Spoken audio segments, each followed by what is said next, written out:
Bin sofort da, Entschuldigung.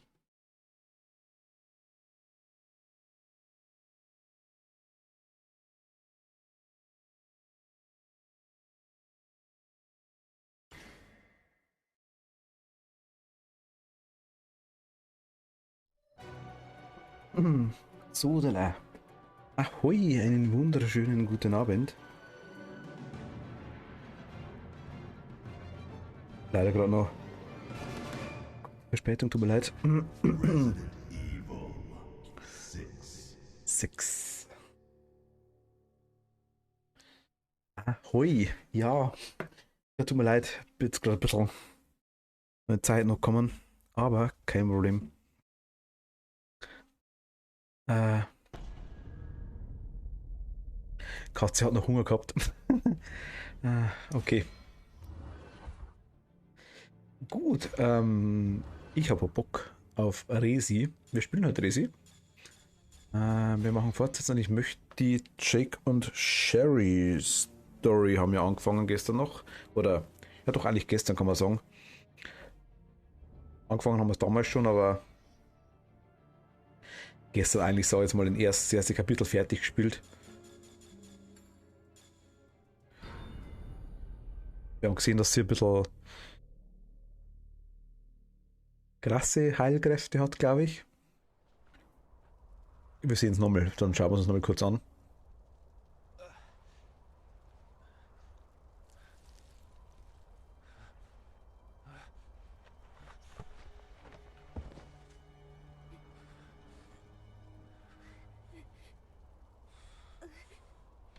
Was mache ich jetzt? Ziehen Sie es raus. Nein, du würdest verbluten. Bitte.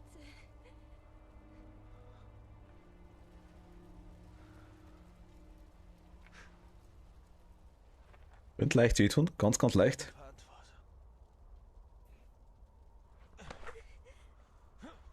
Man hebt die halb hoch, gell? Au, das tut weh.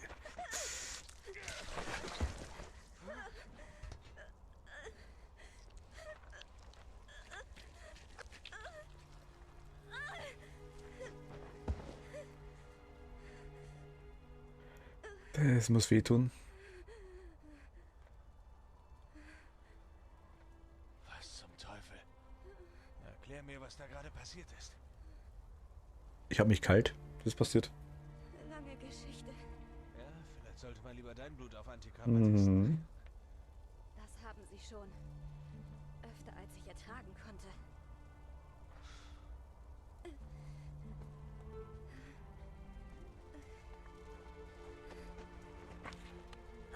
Ja, wir müssen noch die Dinger suchen, gell?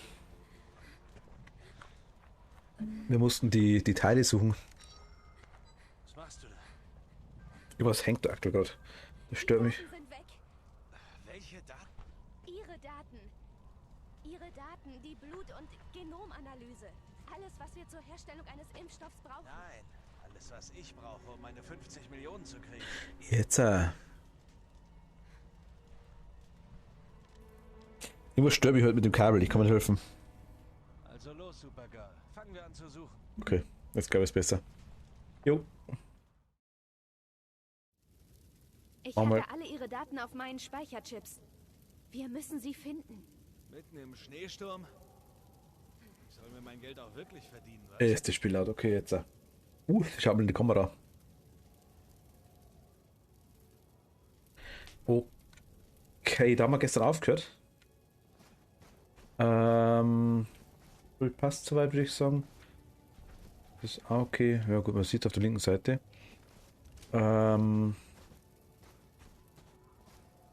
Jetzt weiß ich nicht, was haben wir denn alles? Wir müssen die komischen irgendwelche SD-Karten suchen im Schneesturm. Juhu! Und zufälligerweise ist hier eine Leiter. Mitten im Nirgendwo. Ganz zufälligerweise. Sau praktisch. Und die ist rot, dass man das sieht auch. Könnte schon fast Zufall sein. Okay, erst finden wir die Daten, dann suchen wir dort Zuflucht. Diese Daten, die du suchst, da geht es um mich, oder? Es gibt 3 Speicherchips. Ich habe sie beim Absturz verloren. Das Ortungsgerät zeigt uns an, wo sie sind. Okay, wir finden die Dinger. Dann mache ich uns einen schönen heißen Kaffee. Er macht uns den. Ui, ach so. Da kann man nicht runter, okay. Wie schaut es bei uns eigentlich heilungstechnisch aus? Die können wir mal in das Ding reinbackeln. Hui. Okay, ein Fässchen. Da unten ist irgendwelche Gegner sind da. Gegners.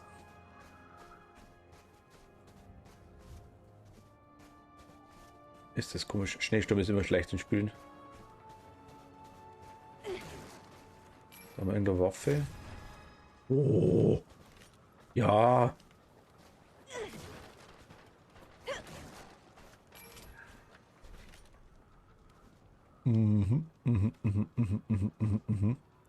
Mag ich. Alter, was? Man sieht nicht mehr so viel.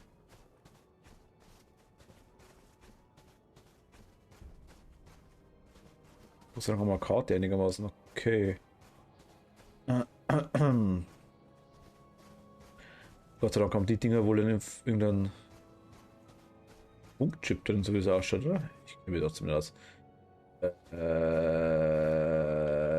Moment, da. Ach nee, ernsthaft.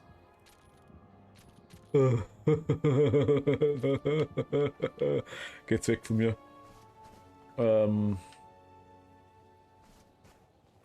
Da oben liegt so Dings. Warte, wie hoch? Nö. Nö, Pinger.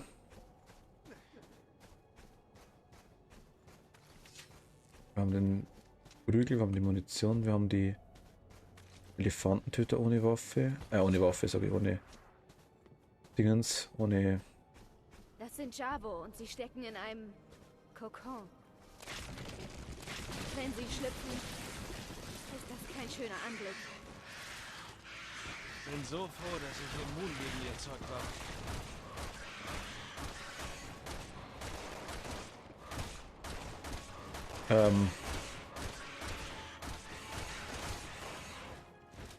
Was fressen an die?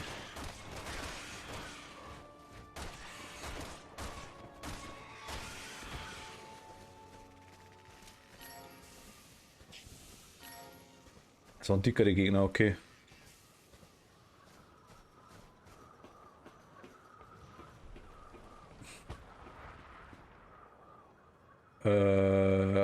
Wie Licht da runter?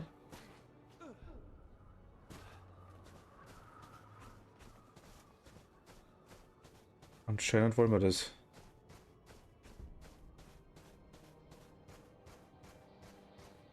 Der Schnee, ne? Ich sehe halt gar nichts. Also gar nichts ist jetzt vielleicht ein bisschen übertrieben. Ist da ein Loch in der Mitte? Aber also jetzt auch.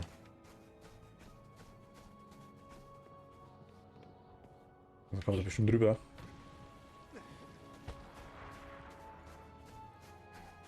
Ich wollte es gerade sagen, auch garantiert.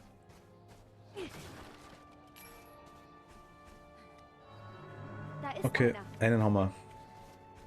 So, den wir vorher gesehen haben. Jetzt fehlen uns noch zwei. Wir sollten sie Oh, hi. retten, bevor wir erfrieren. Wer erfriert?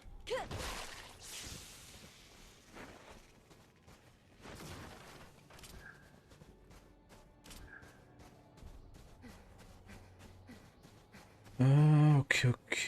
Einmal rüber. Da sind Gegner. Oder ein paar Gegner.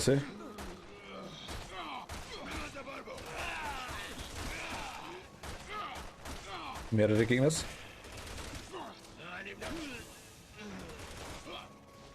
Ah, du bleibst schön da. Ja, komm, passt schon. Beruhig dich. Der Supersoldat, der mit 3/3 weg ist. Weißt, Schneegebiet. Riesenlawinen. Eventuell.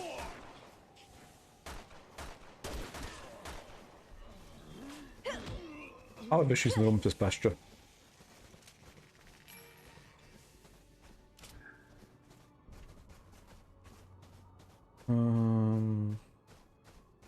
Auf 106, okay, das sind noch ein paar Meter. Alter, der Schnee, ne.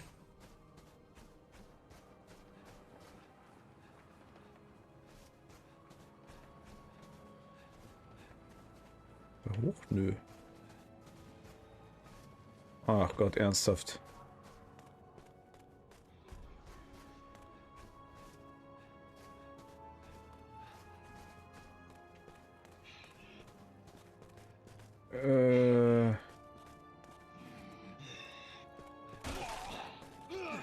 Nein, nein, nein, nein, nein.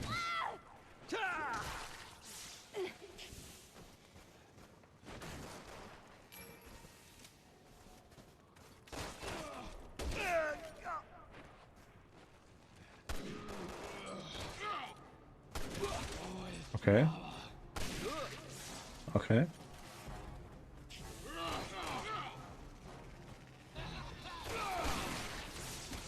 Haben wir erwischt.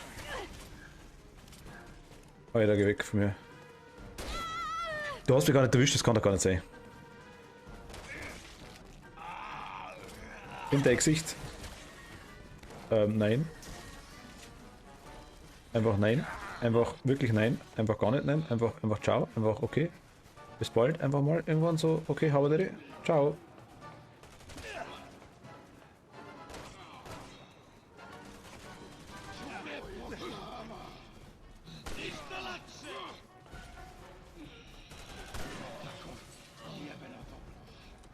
Ich glaube, dass die mir gleich ein Problem macht, der eine Typ. Wieso schieße ich automatisch? Jetzt ist weg, okay. Na komm mit. Jump. Ich weiß auch schon wieder das Ding. Ich mag die Flaschen im Brunnen nicht.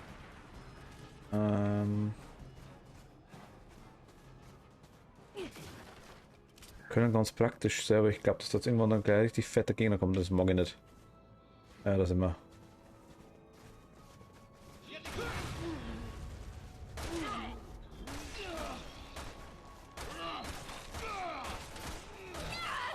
Hey, der Werner.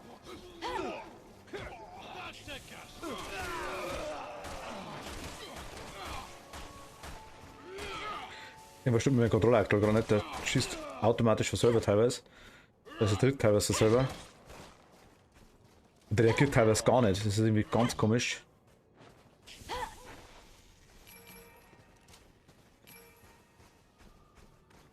Und das geht auf die ganzen anderen Tasten gehen alle. Nur die schlagt. Jetzt geht's. Schlagetaste mag nicht ab und zu. Weil das ist halt. Ist das halt. Was? Ja. Da kommt schon hoch irgendwann, oder?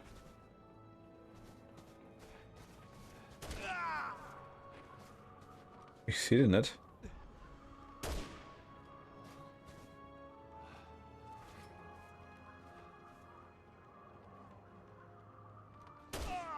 Na komm mit. Weiß nicht, was da hingehen soll.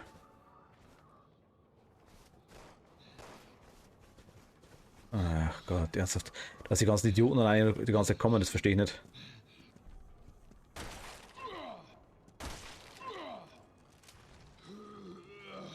Okay, die fallen langsam runter, das passt schon.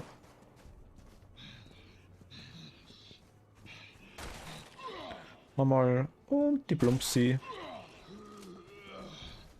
Und nochmal Plumps. Und nochmal Plumps. Und nochmal Plumps. Und nochmal Plumps. Nochmal Plumps. Und nochmal Plumps.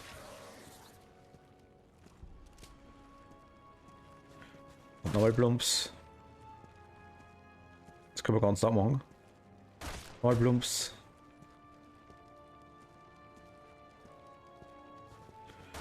Plumps. Plumps.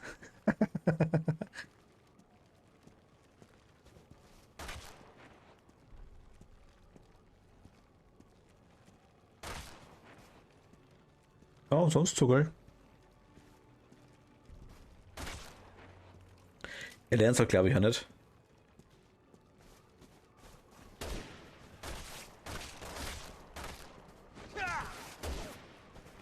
Da ist eine mehr dabei.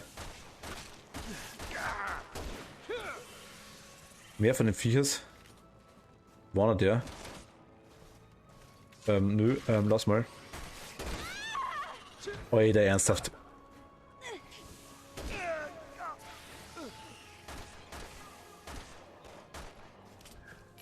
Ah, ich gehe mal runter. Ich glaube, wir sind hier oben eh falsch.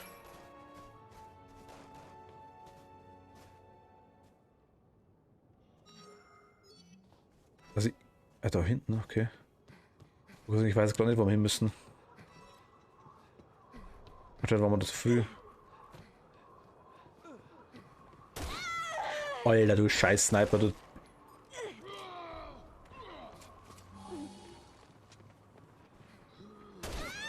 Fick dich.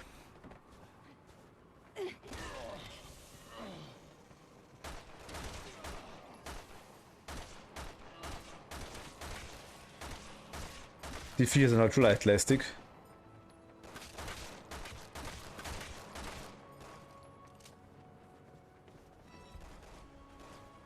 Ach, da runter schon, oder okay?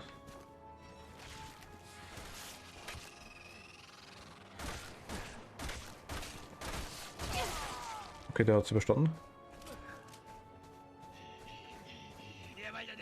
Aber die. Nicht mich hauen.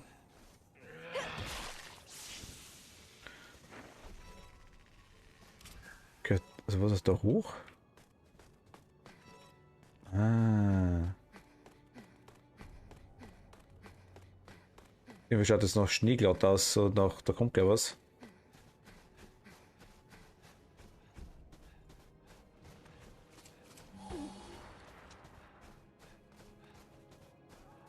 Irgendwie dachte ich mir das. Ja, da kommen irgendwelche Schneemobil-Typen, oder?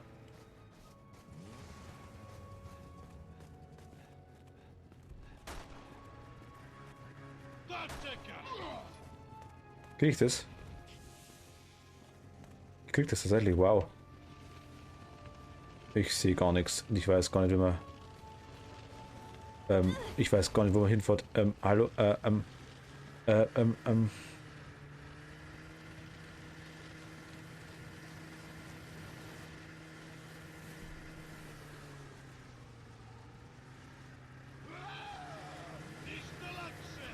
Okay, das Ding ist kacke. Ciao.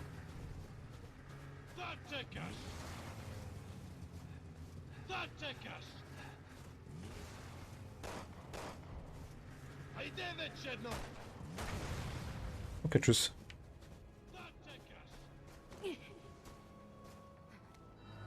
Gut, der hier sieht auch okay aus. Okay, noch einer und wir haben alle. Wo wollen wir hin? Wir wollen da hinten hin. Okay, da raus.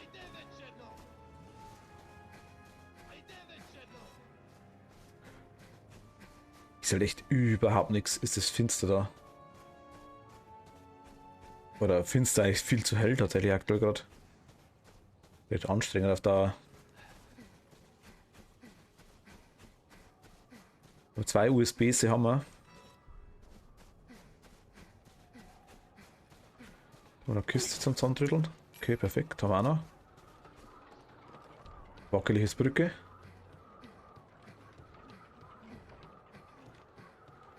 Wundert mich, dass wir drüber gekommen sind. Hätte jetzt aktuell nicht erwartet tatsächlich.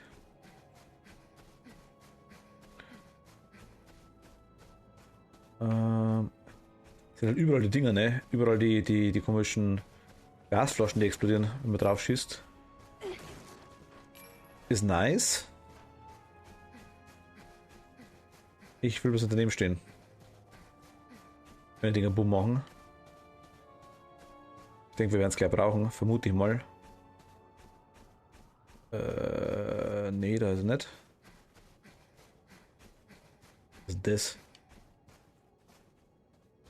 Ah.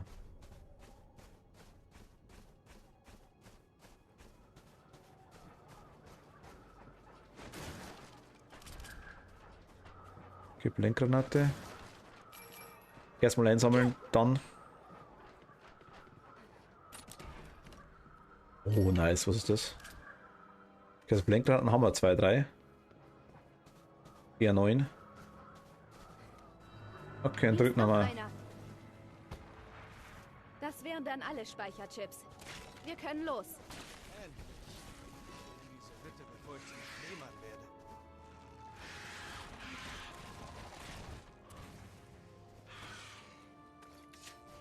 werde. Ja, komm.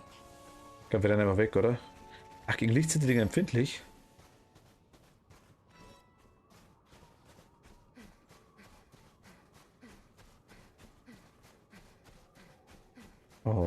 Okay, good to know.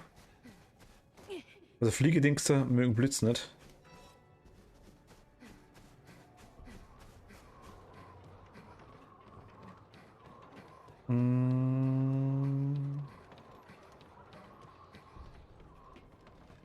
Okay, da ist auch nichts mehr. Das ist auch noch so ein Casting.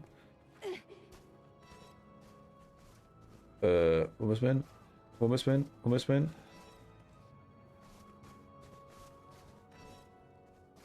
Da müssen wir hin, okay. Oder ein bisschen die Zielsuchfunktion ein bisschen nutzen auf einem Ding. Das verlaufen wir sich hier komplett. Also ich zumindest.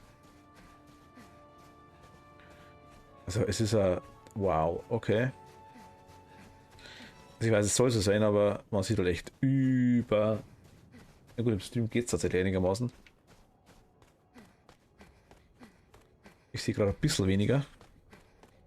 Isale. Richtig, ja.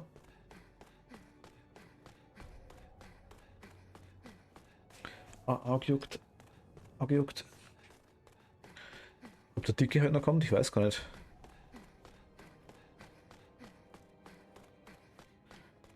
Eventuell, ne?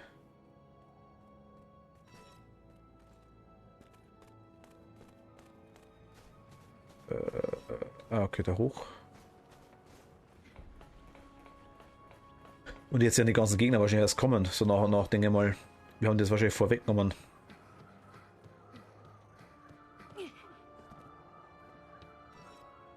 Wenn wir da schon waren. Ah, okay, okay, okay. Ach, da kann man durch. Ich sehe überhaupt nichts. Oh.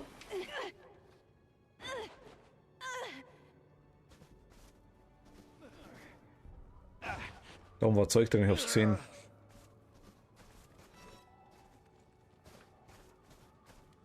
Da oben war Zeug drin.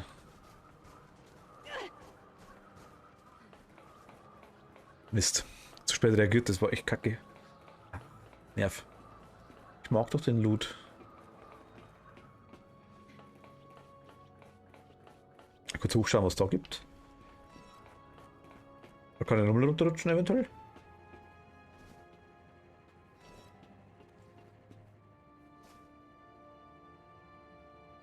Ah, das ist der Anfang. Okay, okay, okay. Wir sind aber hier... Doch, wir sind da runtergerannt. Au. Okay.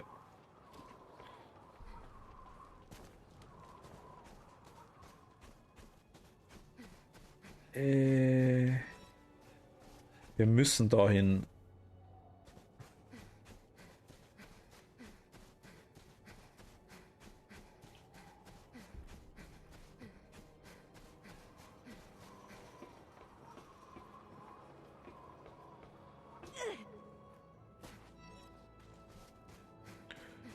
Okay, ja, ist wurscht. Lassen wir mal liegen. Da gibt es auch noch was für uns. Also das hätte ich ja schon gern gehabt, was wir da gesehen haben. Ah komm. Nein, nein, nein, nein, nein, nein, nein, nein, nein, nein. Ja, krabbel da nicht hoch da. Hihihi.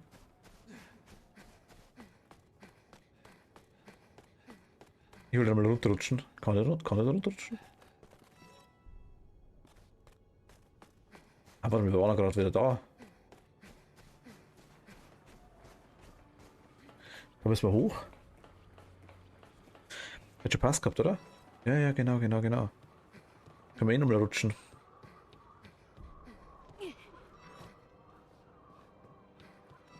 Ich glaube, müssen wir da hoch oder auf die Leiter. Nö, müssen wir nicht. Okay, jetzt Blutfinger.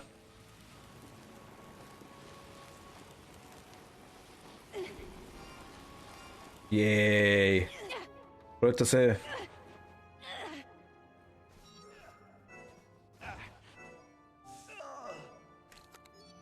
Die 6 Heilung hätten wir sonst nicht gehabt.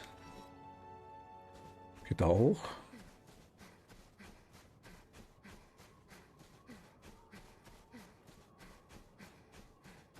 Ist das eine Hütte? Ach, da ums Eck kommen.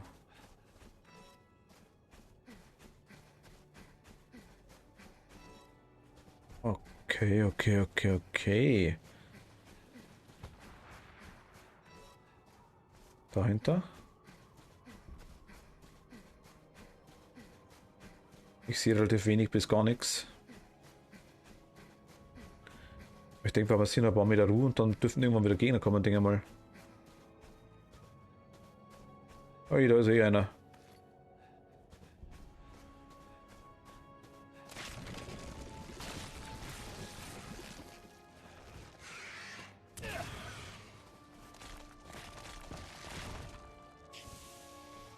Jo, die sind genial, die Granaten. Okay. Geht klar. La. Aldin, hi, servus. Grüß dich, schön, dass du zuschaust. Hi. Wie geht's? Hoffe, alles gut.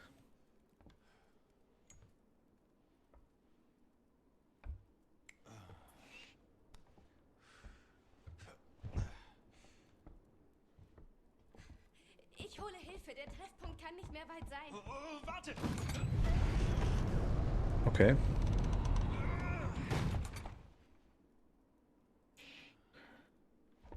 Ah Gott.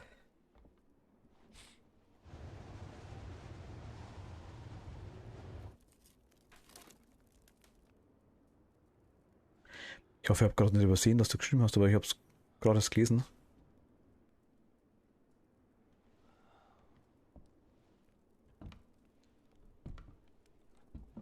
Mein Corona ist übrigens auch ausgestanden. Also, ganze Family hat's gehabt. Ich bin immer noch, Was mit dem Heilen? ich sag mal, Mein Vater war ohne Wissenschaftler. Er arbeitete an dass ich mich anstecke, der uns durchkommen.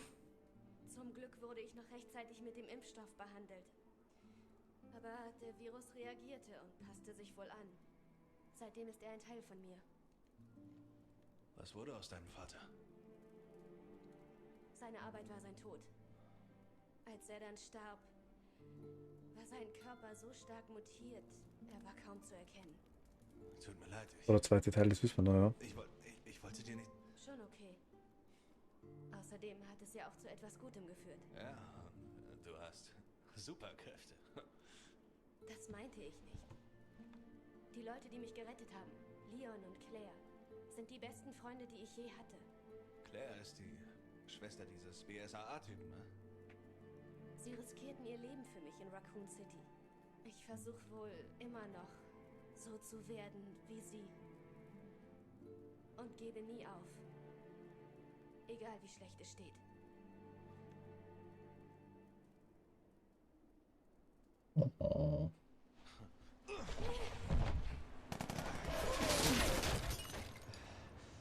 Apropos schlechte Chancen. Häuserkampf, okay. Wir haben unerwünschten Besuch. Aber ohne Einladung geht gar nichts. Oh wow.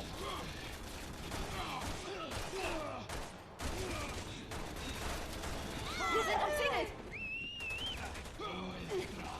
Ja, wir haben zu viel Munition.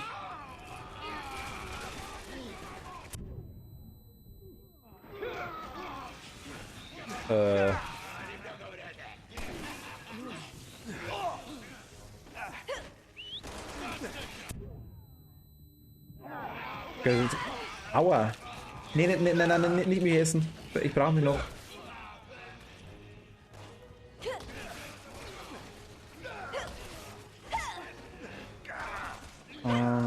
Ja, aber das war okay. Das war super, perfekt hingehauen. Einwandfrei. Ich hätte selber nicht besser getroffen wahrscheinlich. Oh. Seh nix. Alter, ne. Was macht ihr jetzt?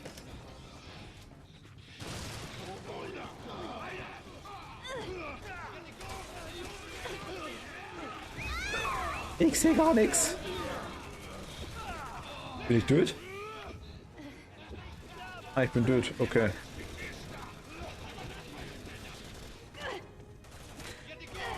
Ich glaube, die kämpfen gerade gegen sich selber.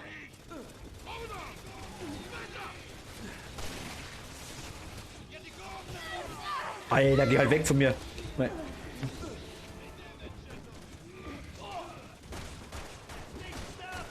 Ist der Buggy?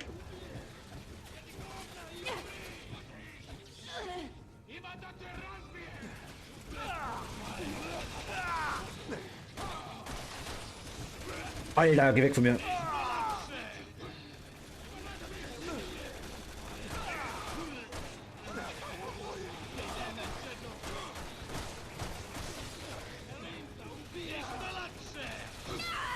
Alter, nervt mich nicht mit den blöden Dinger da. Schaut's da rein.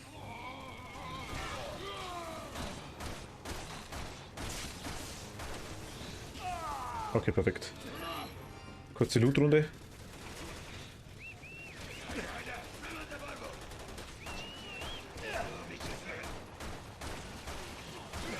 Darf nix.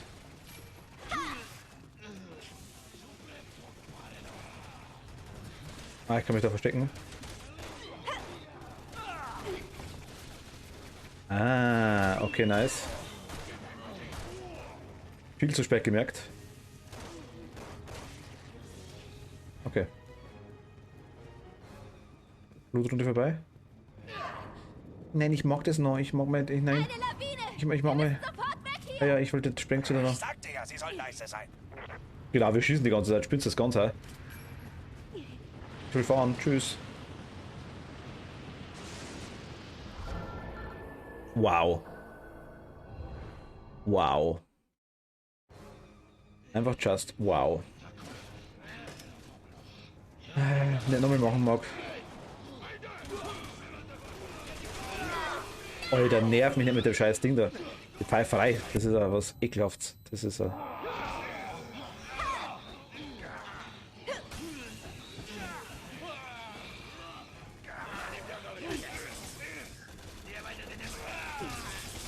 Brutzel dich.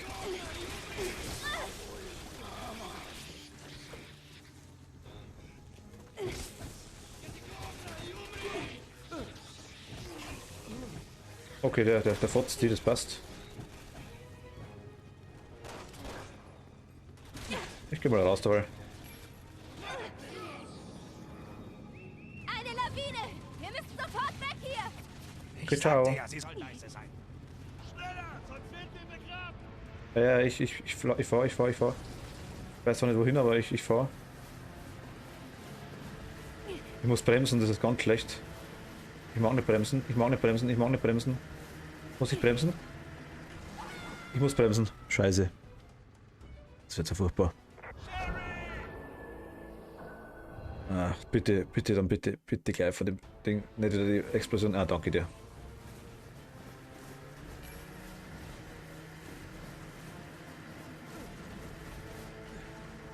Der Berg kommt runter. Die Götter müssen uns heute wirklich hassen. Nicht aufgeben, wir schaffen das!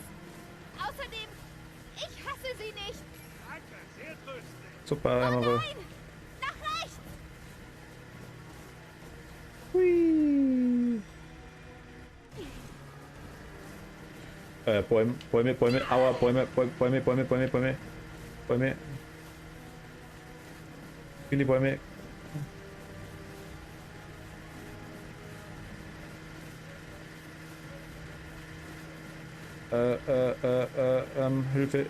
Hilfe, Bäume, nein.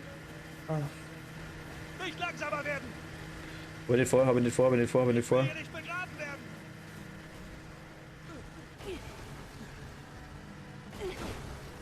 Alter, ne, also. Also werden wir immer langsamer, wenn wir die ganze Zeit springen.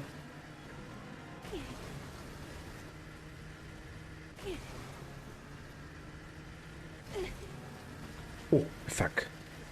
Die war gemein.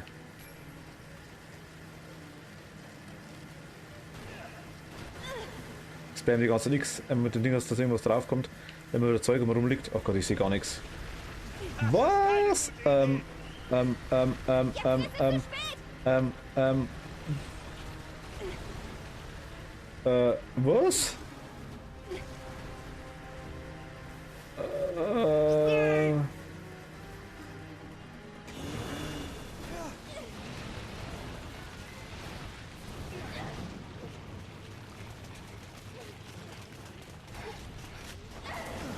Ja, genau, in ein Loch rennen, wenn die Lawine drauf. Perfekt.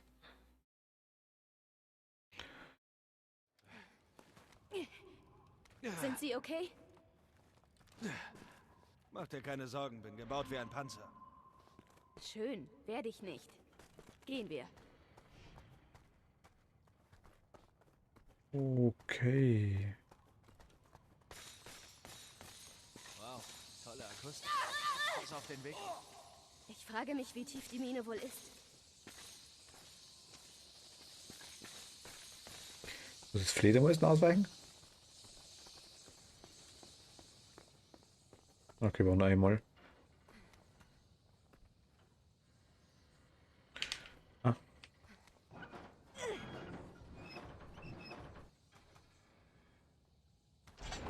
Und einmal öffnen. Ja, schon wieder ne.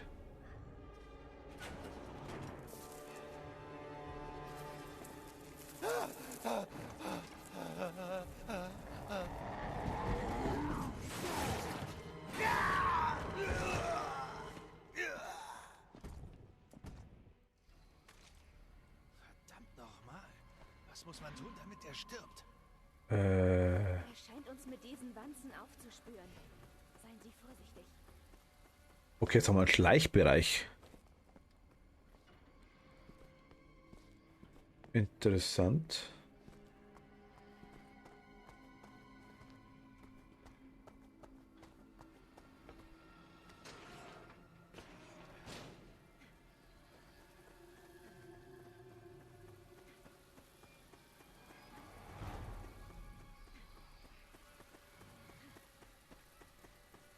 Okay, sie fliegt nur bis hin und dreht sie wieder um, sagst du? Wenn wir es auch sparen können mit dem Reinhüpfen da.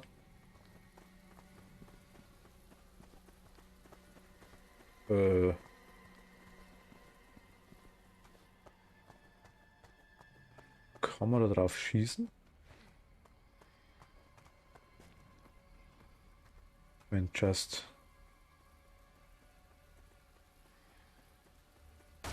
Mist, er hat uns entdeckt. Okay. Schnell, verstecken!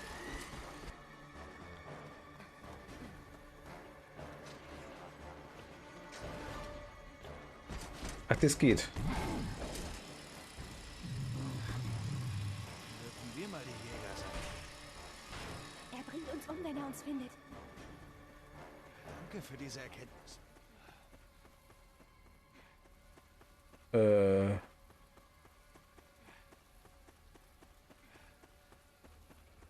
Also Flattervieh darf uns nicht sehen, ist mir vollkommen klar. Aber wie sieht uns Flattervieh hier nicht?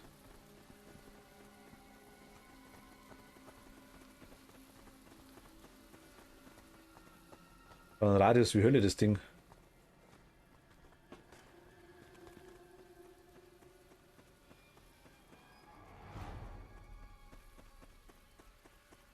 Okay, der kommt bis dahin.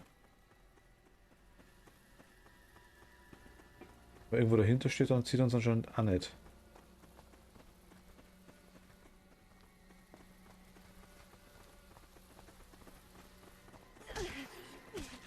Ah.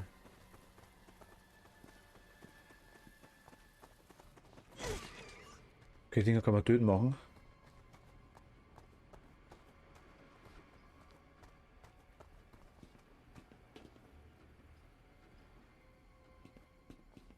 kann man dort machen?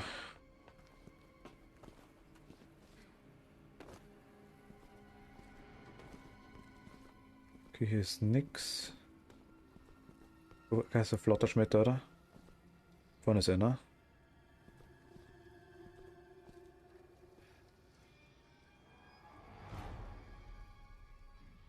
Also darauf schießen quasi ist nix. Okay, verstehe ich, verstehe ich, verstehe ich.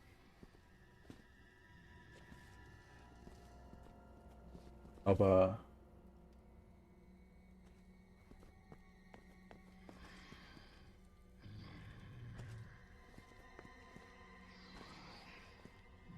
Ach, der rennt hier rum. Wer möchte da? Okay, Viech kommt.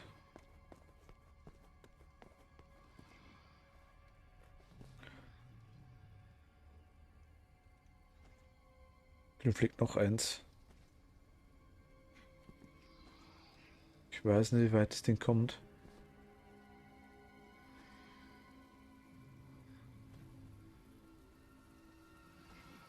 Hoffen wir nicht ums Eck. Jake.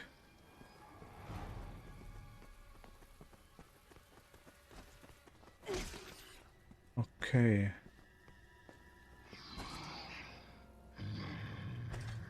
Da rennt er halt rum. Wenn er sieht uns aber nicht, oder?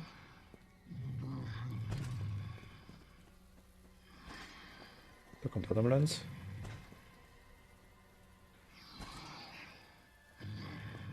Ich weiß nicht, ob der mich reinrennt jetzt versehentlich.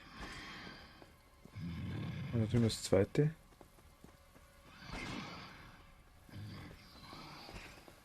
Schaut nicht so aus.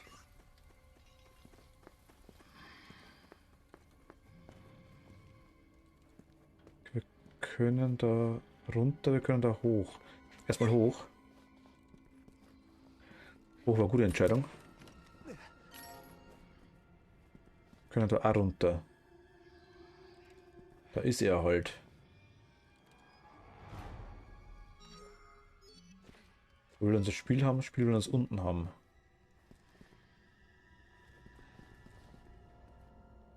Und da fliegt eins an Ding rum.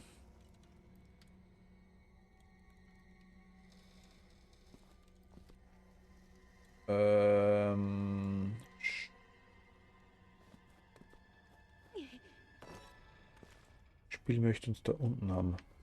Was gibt's denn da? Wenn das eins ein Ding. Ah, da hinten ist eine Kiste. Ah. Okay, Kiste holen wir uns aber.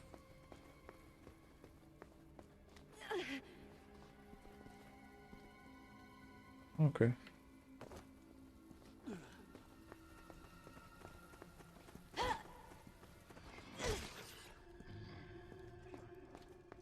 Er hat uns entdeckt. Ach, das sind nur zwei, okay. Wir müssen uns verstecken. Das ist schlecht.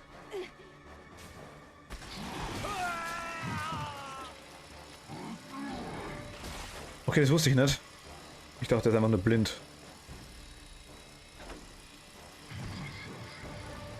Ich renn da oben noch. Oh, ist das laut. Okay.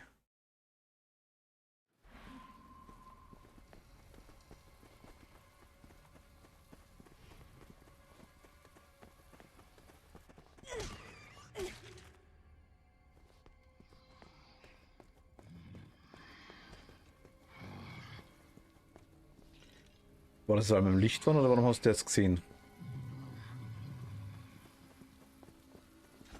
Wenn die Viecher hat man keinen Star.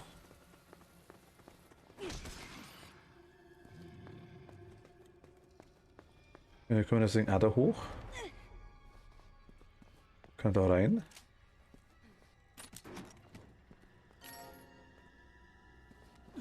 Können das eine Viech auch umbringen, aber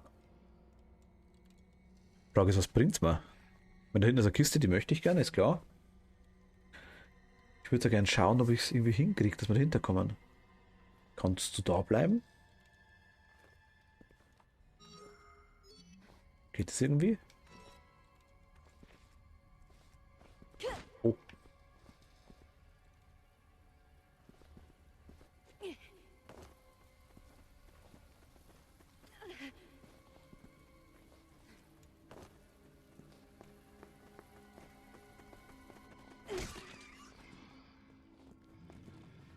Okay, der ist da hinten.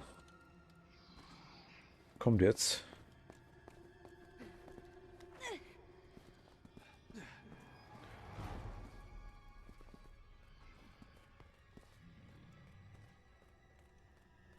Ich weiß nicht, ob das so toll ist, aber ja gut, er hat es kapiert. Ja, komm hoch.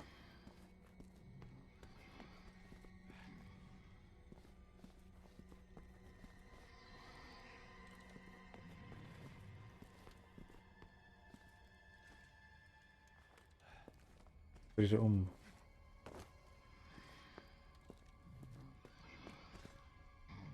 Ich weiß nicht, ob er einfach dran vorbeilaufen kann, ist die Frage. Oder sieht mich da nur in den Dingen, in dem Licht?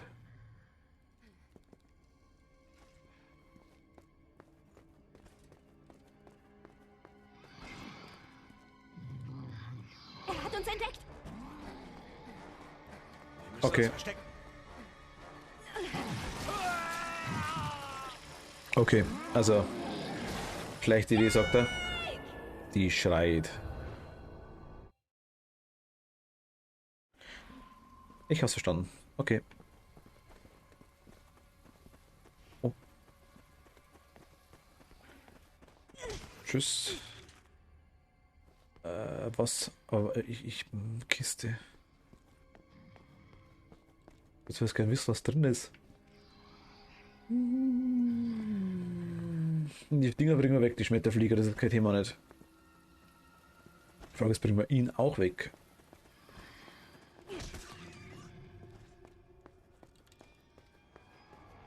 Schaut fast nicht so aus.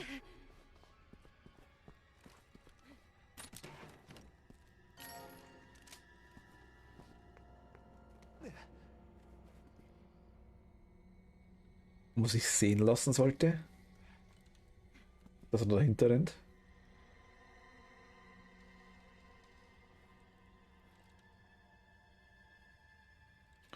Kommt das Schwurbelviech wieder?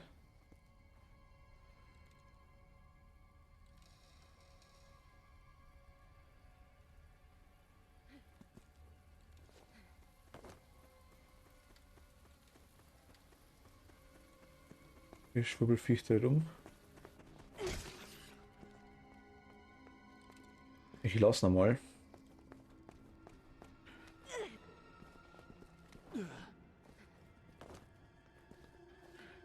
Spielen wir uns eh da unten.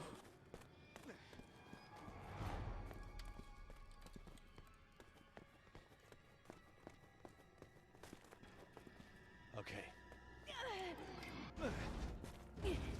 Denk mal, er hört uns. Bitte? Wow, der Typ geht echt richtig ab.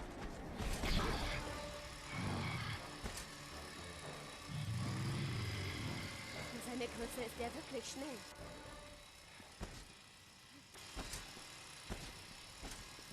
Okay, aber er ist nicht der hellste anscheinend. Er ist nicht der hellste. Der kommt jetzt nicht mehr hoch, schade.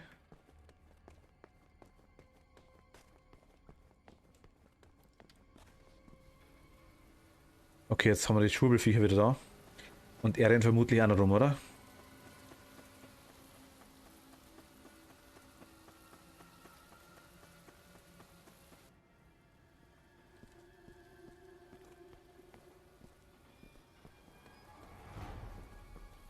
Rennt er rum?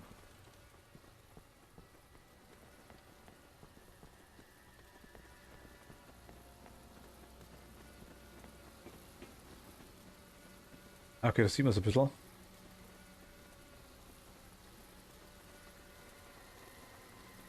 Wow.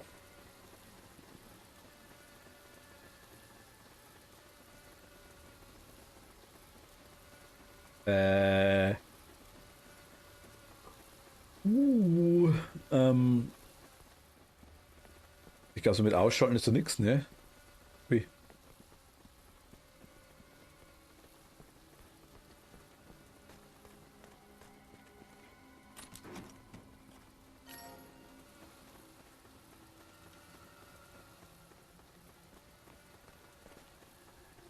Frage ist, sieht mich das Ding? Nö. Okay, also da können wir ein bisschen runterluren.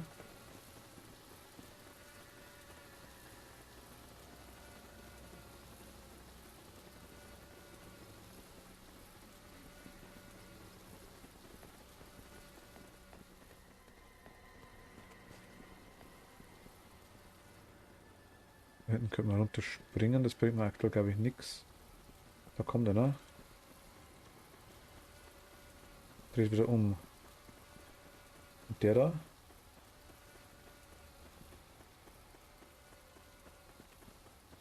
Dreht auch wieder um. Okay, holen wir uns. Einer weniger. Ui. Mist, er hat uns entdeckt. Schnell, verstecken!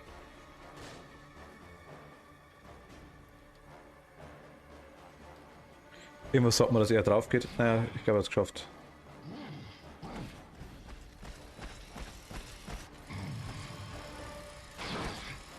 Er hat ihn gesehen, ne? Weißt, weil der in mein Ding rein muss. Ach Gott, der rennt da stundenlang rum. Schlimm, schlimm, schlimm, schlimm. Okay, aber dann schuld war ich, weil ich ihn nicht gesehen habe. Ich hol mal kurz das Ding da hinten. Ich renne das einfach runter. Wird schon passen. Das hätte ich gern.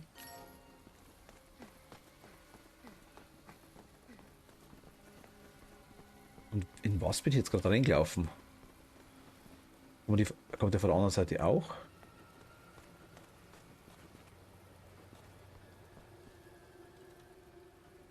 In was bin ich jetzt gerade reingelaufen? Ich habe einen weggemacht, ist klar. Aber wen? Ich meine...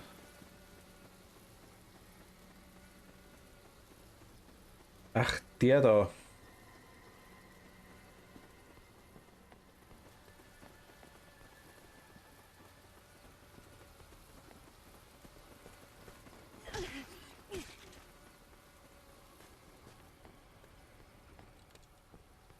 Okay, einer weniger.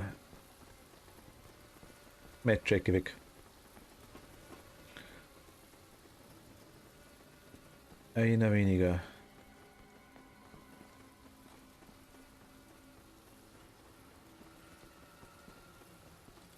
Kommt noch einer, oder? Sei wachsam, Supergirl. Okay, da kommen zwei hintereinander.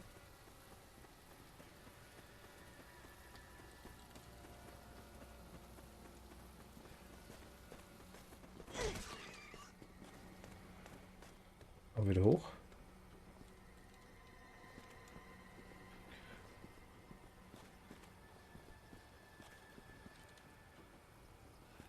Da hinten, glaube ich, kommt da keiner, oder? Also er sagte. Alice, Dankeschön. Dankeschön, Alice. Vielen lieben Dank. Und hi.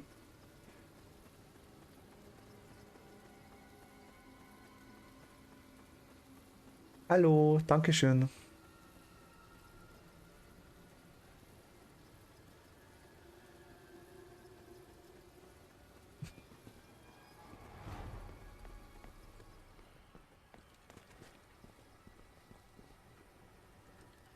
Ja. Und alles gut? Geht's da schon besser? Ich hoffe doch, oder?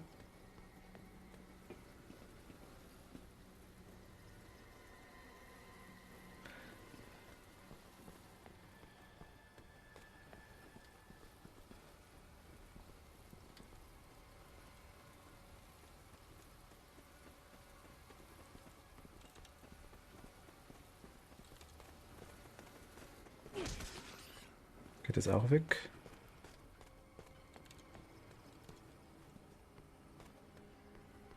Etwas besser, ja, die Halsschmerzen sind schon mal weg.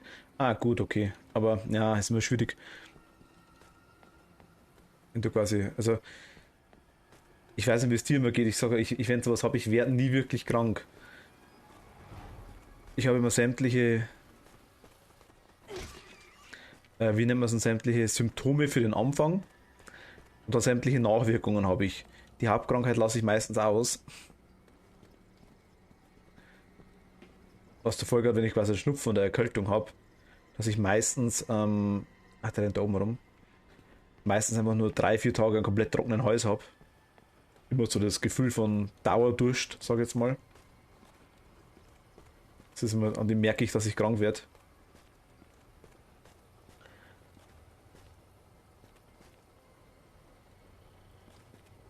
Der dreht um davon, okay.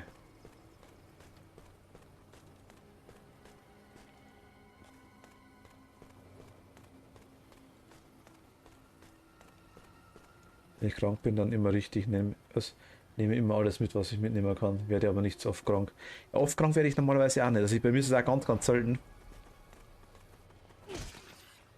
Aber bei mir ist mal, also ja doch eigentlich schon sehr selten, sage ich jetzt mal. Aber wenn dann meistens so 1-2 Tage, 3 Tage, wo es mir ein bisschen schlechter geht vielleicht und dann. Aber ich habe mir jetzt angewöhnt, dass ich mir dann meistens einen Tag frei nehme oder sowas oder dann einfach wirklich sage, nein, nein, nein, nein, ich hab's gesehen. Die zweite blaue Scheibe, die ich auslasse.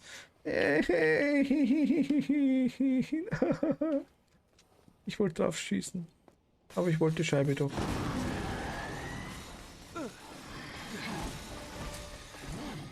Mist! Lauf! Nein.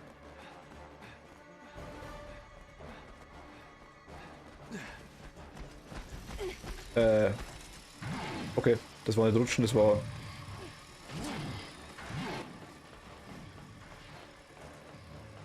Okay. Ich war gerade etwas abgelenkt, tut mir leid.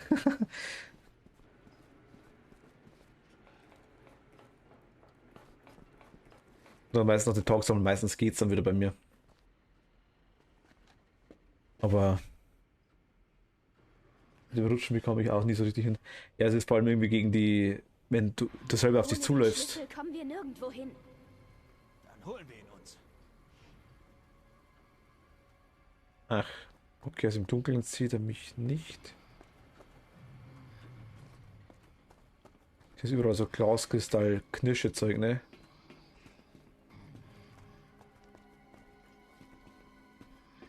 Ich weiß.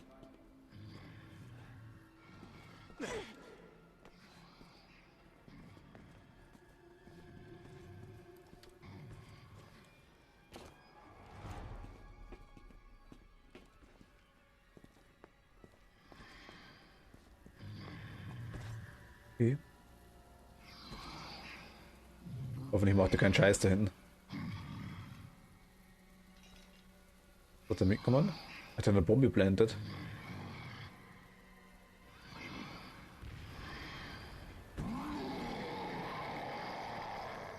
Okay, los!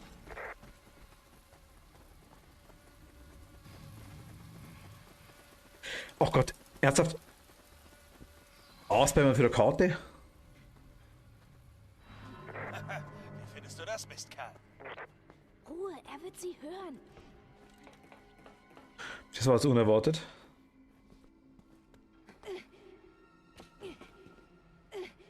Dann gehört er das nicht. Schieß bloß nicht drauf. Liegt da hinten, ich will das haben.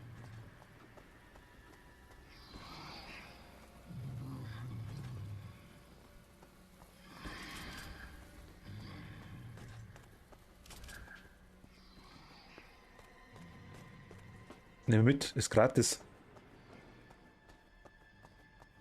Ich weiß.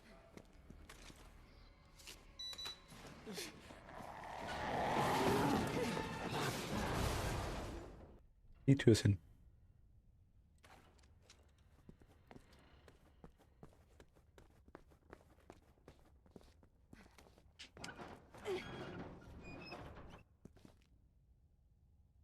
Okay.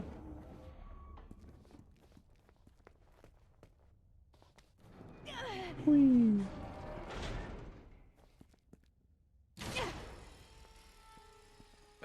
Was?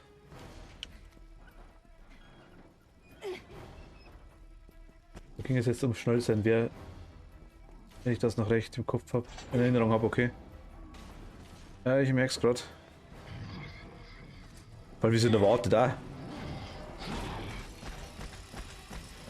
Himmel, der ist wie ein Vertreter, der sich nicht abwimmeln lässt. Ich kann nicht schneller drehen, ich kann nicht schneller drehen, ich kann nicht schneller. Baby, Baby, Baby, Baby. Okay, jetzt hat er ein bisschen Teil rausgeholt. Gott sei Dank sind das Dingtüren. Mit Stahltüren, keine Holztüren.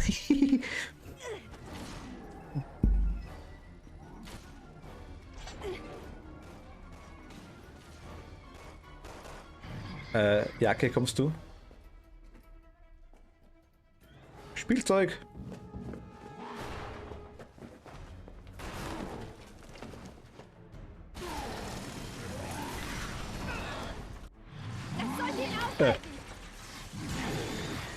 Das wird ein Spaß. Quicktime-Event. Jetzt guckst du blöd. Was?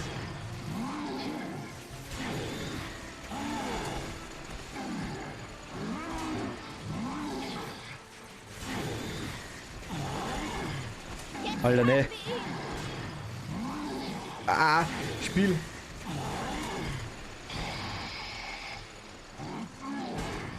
Oh. Ich Spiel war mich fertig, ne? Wieso ist sowas in einem Spiel drin? Rubbel, rubbel, rubbel, rubbel, rubbel, rubbel, rubbel.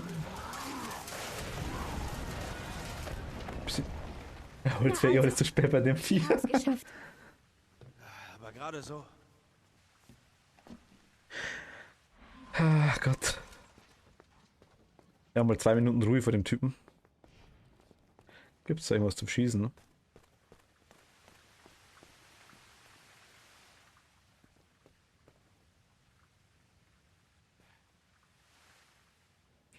Das wäre jetzt wieder so eine Situation, wo irgend so ein Ding ist. Aber jetzt hat er, jetzt hat er keine Magenprobleme mehr. Nein, ich glaube, Magenprobleme hat er jetzt nicht mehr. Ist das der Ausgang? Die Darmflora wurde gereinigt. Ja, und wenn wir draußen sind, lasse ich uns abholen.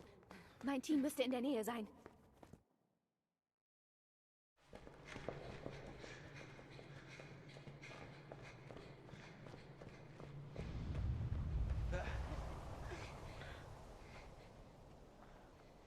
Sun Saint D. Mir ins Gesicht. Wurde auch Zeit. Sun Saint See. Wie der immer wissen, wir sind, das ist also auch.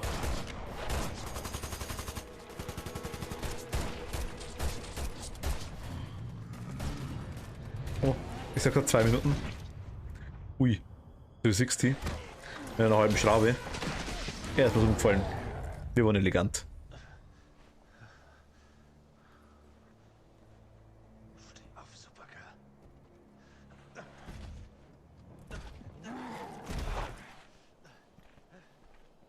Ach, die Shader. Die freundliche Frau mit den Drogen. Was machst du hier? Du bist also Wesker Junior. Wesker? Wovon redest du? Albert Wesker war ein Wahnsinniger. Ein Narr, der die Welt zerstören wollte. Also noch. Er war Hoffe ich. außerdem dein Vater. Was? Was dich Ich zum habe lange gebraucht, bis ich das geblickt habe mit der falschen Ada. speziellen Ja gut, ich habe die Ada tatsächlich, das war das, was ich gemeint gehabt habe. Wir haben quasi Leon Story gespielt, dann haben wir die Ada Story gespielt. Da wurde alles verraten.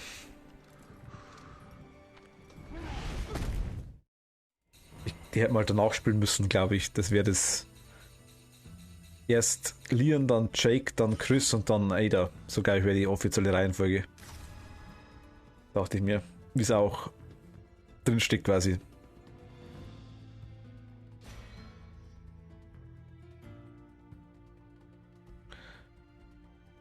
I-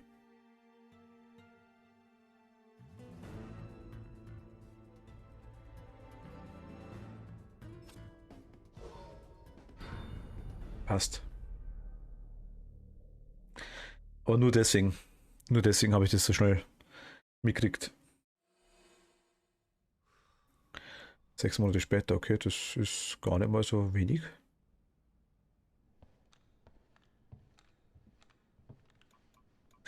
Das ist mal ein riesengroßes Bedienfeld.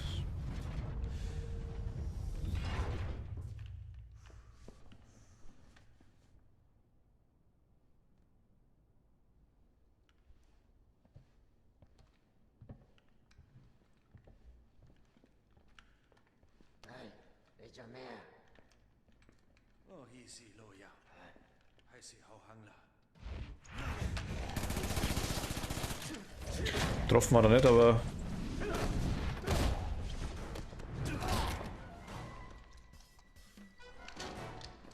Warum schießen die nicht auf ihn? Wow, ist das beeindruckt. Ich würde einfach schießen. Weg wäre er. Oh, ulala. Draußen ist alles ruhig. Wackel, wackel, wackel. Was?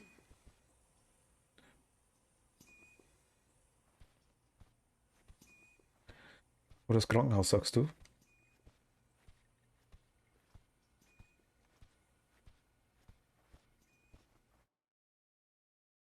Oh, wir können fern.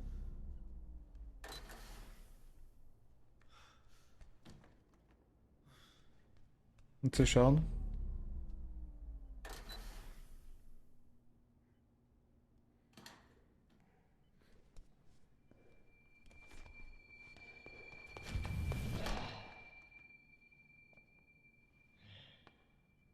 Gleichmission.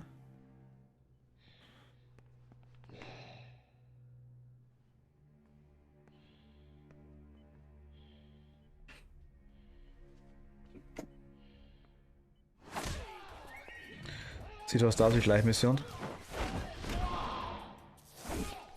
Ah, okay.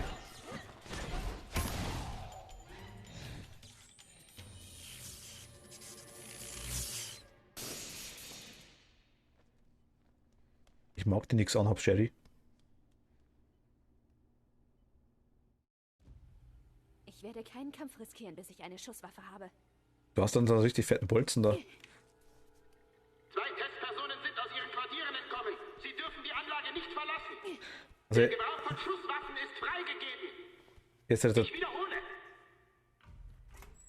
2 Testpersonen sind aus ihren Quartieren entkommen. Sie dürfen die Anlage nicht verlassen. Der Gebrauch von Schusswaffen ist freigegeben.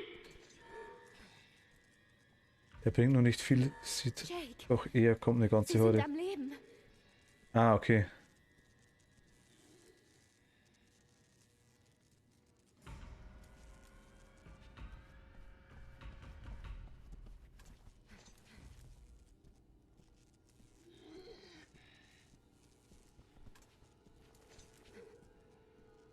Keine Ahnung, wo die jetzt rumrennen.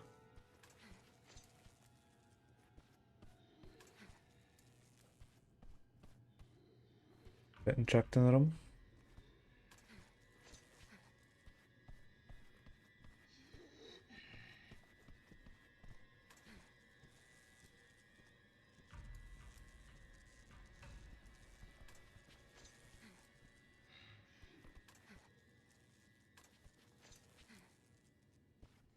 Man müsste eigentlich das Brutzeln von der Stockschuhe hören.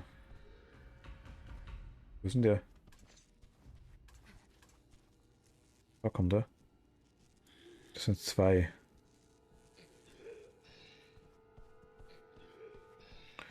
Können wir mal im Kreis mit denen.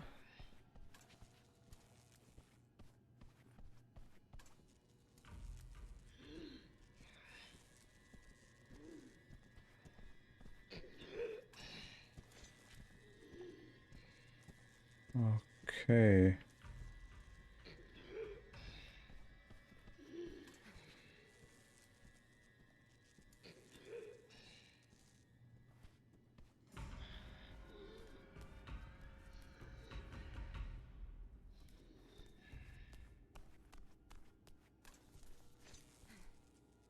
Wer ist da hinten?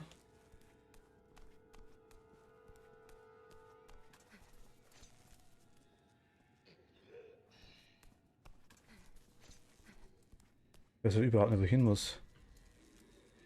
Emergency-Exit vielleicht. Oh, kennt sie, Dankeschön. Dankeschön. Oh, fuck. Kriegst du ein bisschen Fanservice, ja? Fanservice für Kenzie.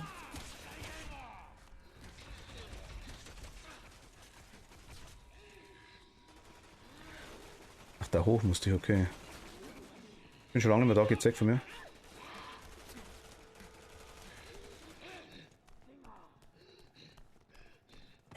Da rein? Ich will das tanzt, so kleines Äffchen. Okay. Ah, bin ich gleich tot, dann können wir nur tanzen.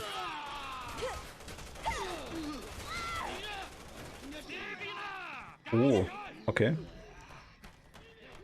Da waren sie abgelenkt.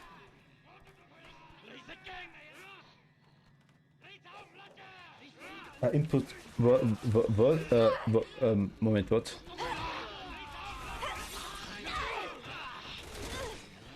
Ich verstehe. Wo noch? Ach so.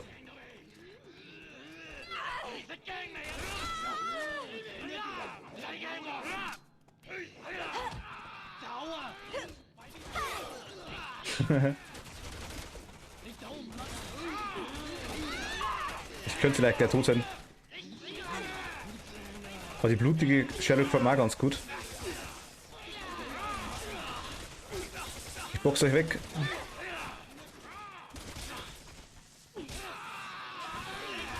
Ich habe einen.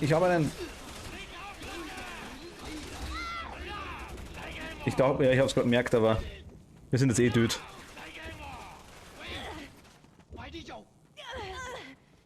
Ich krabbel mal zu ihnen hin. Hi. Okay, hilft nix. Was macht er mit uns? Panty Shot. Ist das Spiel ab 18 bestimmt?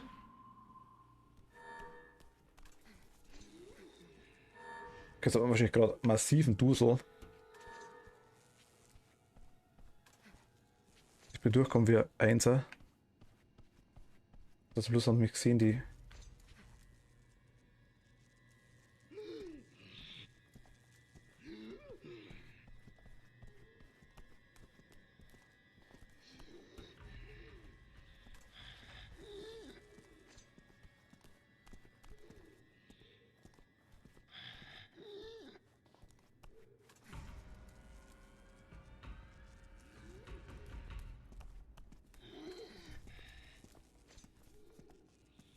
Jetzt ist mal, wo wir hin müssen.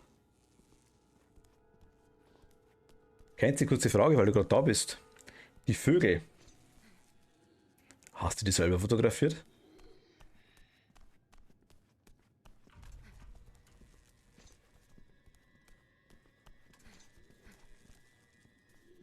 Die schauen nice aus. Die Vögel sind echt cool, muss ich ganz ehrlich sagen. Kennt Sie es, kannst du ruhig mal reinschreiben, kennt sie, wenn du magst. Ich follow dir an Instagram. Kennt sie fotografiert.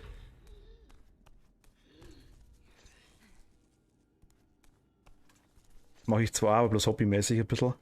Und der kennt sie macht jetzt quasi so auf Professional Influencer Basis, sage ich jetzt einfach mal.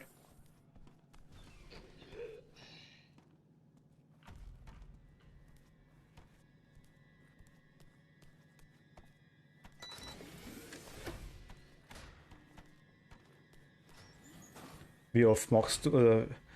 Mein Instagram ist ja schön und gut. Warte mal. Ist gerade in Arbeit, okay, neue Post. Okay, bin gespannt. Ich würde sagen, ich bin im guten Amateurbereich. Nein, ich muss sagen, die Fotos schauen sauber aus. Muss man ehrlich sagen. Also die Vögel schauen echt cool aus. Also ich habe auch schon mehrfach Dinge fotografiert. Ich meine, ich nutze gerade die Kamera, mit der ich normalerweise fotografiere. Aber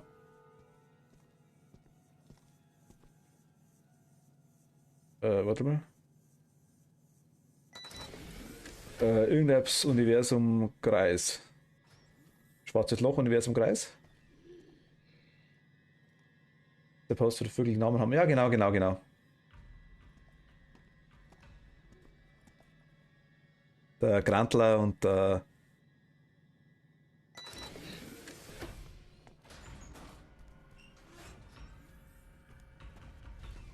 Wie viel kommen da die ganze Zeit? Wo hast du die fotografiert eigentlich? Warst du da in einem Vogelpark oder hast du da wirklich gewartet drauf oder sind das schon ältere Fotos einfach? Das schaut ein bisschen anders aus wie die anderen Fotos, die du normalerweise machst. Oder war das in der Tele? Ich war auf Sonntag. Okay. Ich wusste gar nicht, dass bei uns so viele verschiedene, mit dem Tele. Ich wusste gar nicht, dass bei uns so viele verschiedene Vögel gibt. 70, 350, ah, okay. War das ein Sigma, was du hattest? Ja.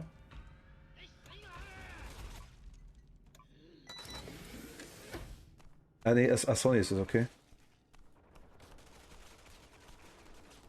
Kann ich mich irgendwo verstecken hier?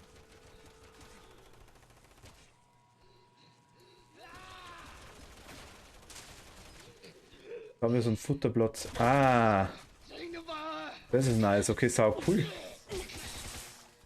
Da hat man schon, weil das hat mir ein bisschen komisch ausgehört, aber Respekt, dass die Vögel sind mega. Ich meine, die anderen Bilder, wo du machst, die mit den Schuhen, das Zeug, ja, gut. Ist Geschmackssache, sage ich jetzt mal, das ist nicht so mein Bereich.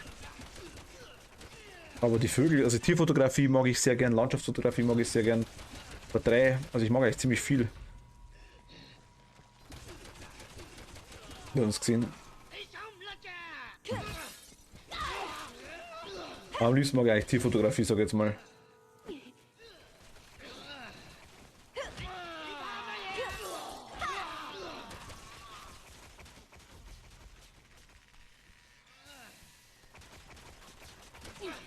Was?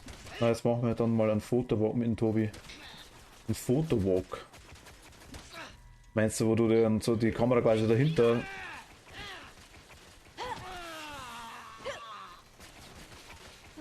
Glück gehabt. Dass Jake zu verdanken ist? Oder weil du so hinter... Ich will das da am zusammenschießen. So hinterrennst. Dann geht es. Nee, dann nimmt sie die Kamera mit und wir machen Fotos. Ach so, sowas. Okay, sau cool.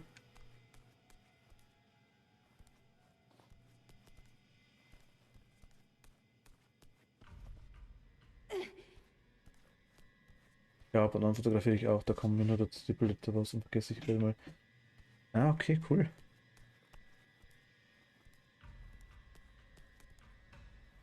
Das gleiche. Ich muss sagen, ich fotografiere sau gern. An sich, ich habe das immer, die waren immer für mich selber, die Fotos, sage ich jetzt mal.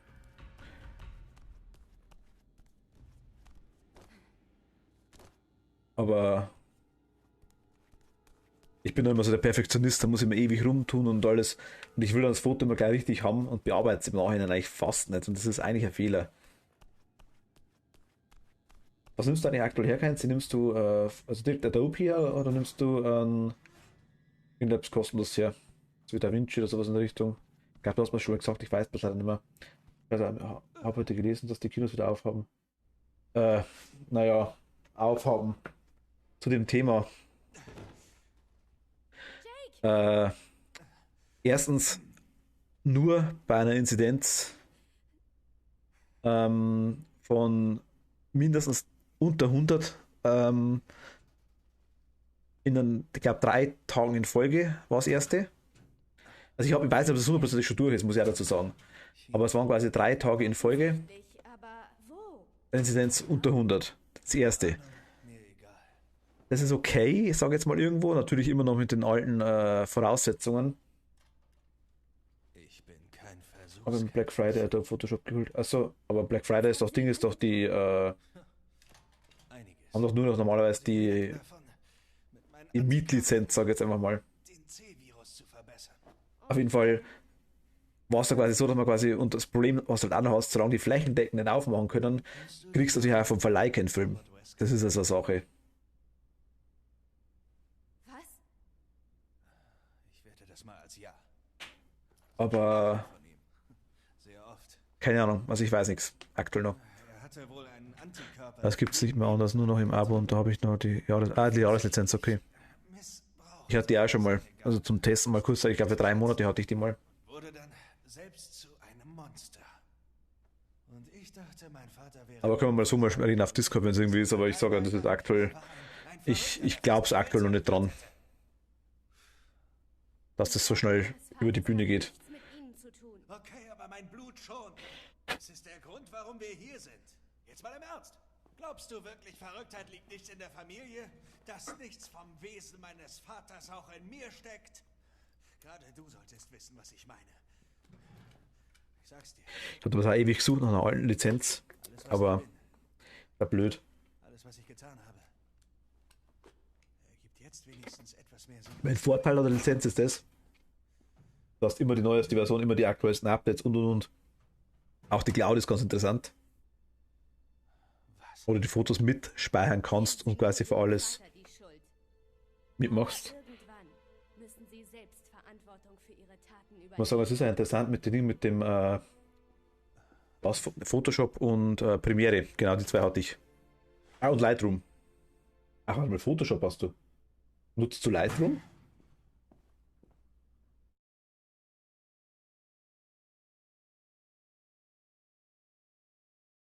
Ich habe mich da was mit, von Sony gibt's. ein Lebenszeichen geben. Wir müssen Okay. Kontakt zu ihnen aufnehmen. Jetzt weiß ich nicht mehr, was es heißt. Von Sony gibt es auch eins. Das heißt, also ich kenne Coldra halt. Mit Coldra habe ich immer gearbeitet. Oder arbeite ich immer noch. Und mit, jetzt weiß ich nicht mehr, wie es heißt. Von Sony. Das Programm auf jeden Fall. Das habe ich damals zu meiner Kamera dazu gekriegt. Da nutze ich das, weil ich einfach nichts zahlen haben müssen dafür.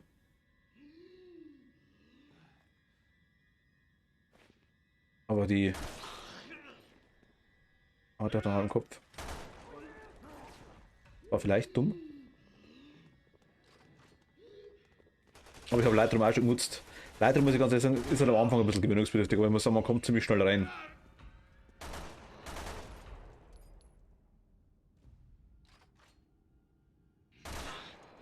Mit Photoshop selber kann ich allerdings nicht. Wie gesagt, Photoshop habe ich selber wenig gemacht. Ich bin mehr so der Coldra-Fan tatsächlich. Viele Photoshop-User schimpfen zwar über Coldra, das weiß ich. AFK, okay.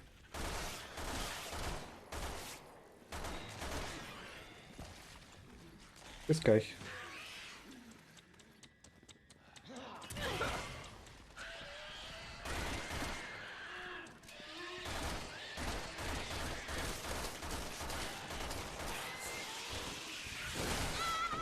Aua.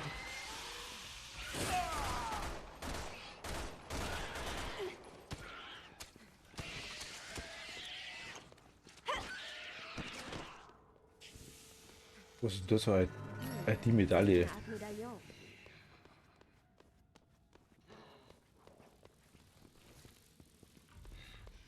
Was schwirrt da rum?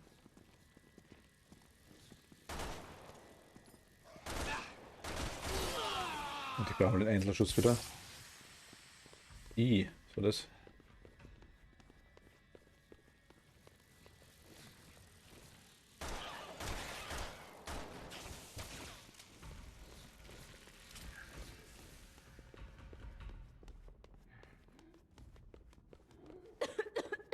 Wird das weh?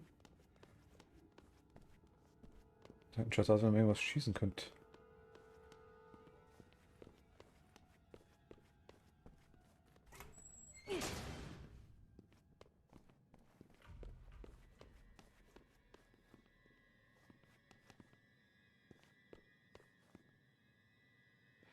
Ist das?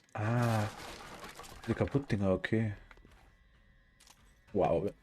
Okay, 5 Schuss für die. Wow. Da kommt ein größerer Gegner, glaube ich. Oder irgendwas kaputt machen? Nee, da ist nichts, oder? Du Sneaky Bastard. Ich gesehen.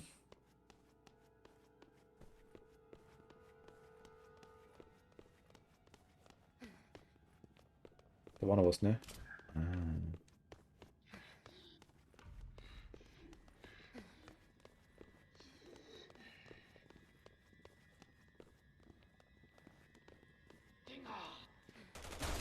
Was Jenga will er spielen, hat er gesagt.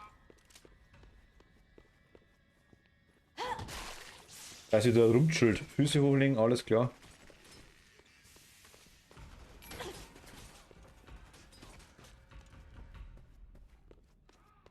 Gibt's hier noch was? Ulala.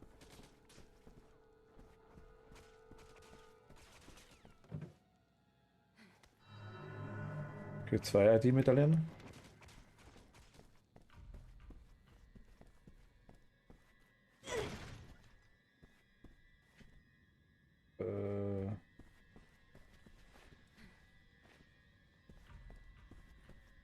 Was sagt man, dass da gleich was kommt?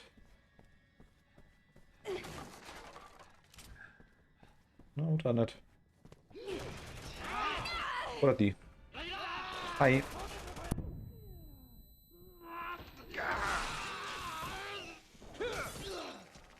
Der macht direkt das passt schon. Perfekt.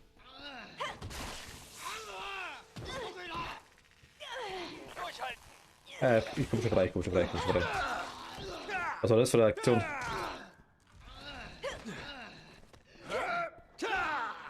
Bodyslime? Okay. Bodyslime. Und jetzt nehme ich sehr gerne mit.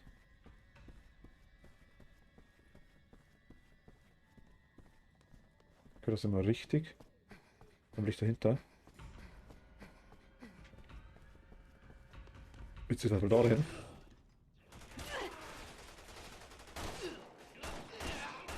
Ich denke, wir müssen ja eh ziemlich alles durchrennen. Vermute ich mal in den Medaillen.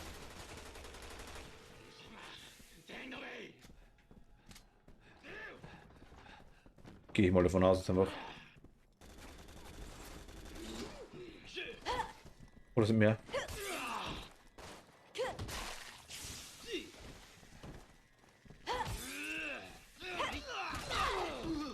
Okay, jetzt drüben quasi jetzt mal die Maske von den Dingern, okay.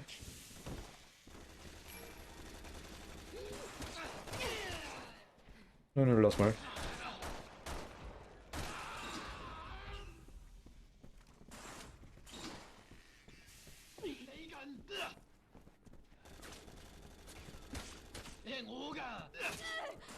Ah, nein.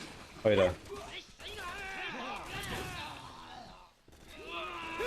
Protest halber. Okay, die reißt durch.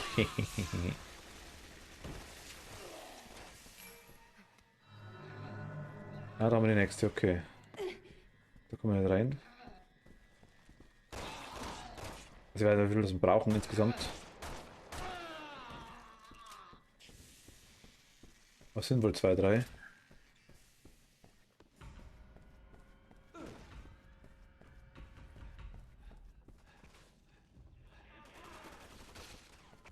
Okay.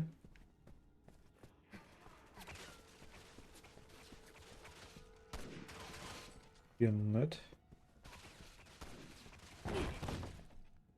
Ich schmeiß mal um.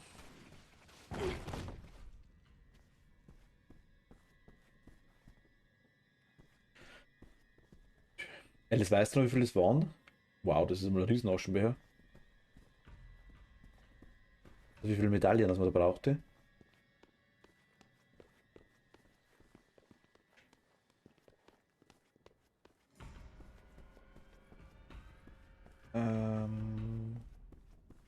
Die Wandteile finde ich hübsch.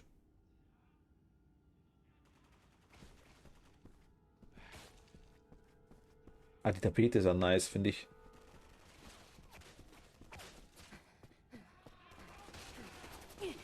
Und du Beschuss erstmal Tapete anschauen. Ja, war das 10 oder 12, wenn man alle hatte, glaube ich, Munition oder Waffen, glaube ich. Ach so. So, was ist das?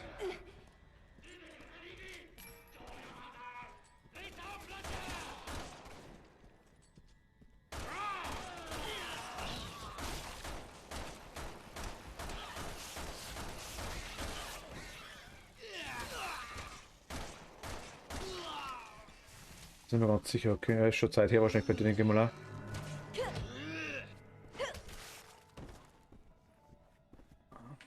Also wir haben jetzt 4 aktuell.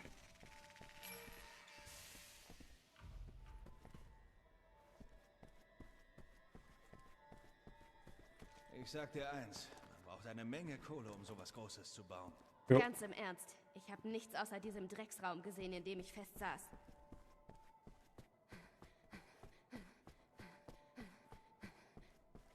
Aber jetzt ist es doch... Also jetzt will ich da schon runter. Schau mal da noch kurz. Wenn du sagst, es sind doch mehr.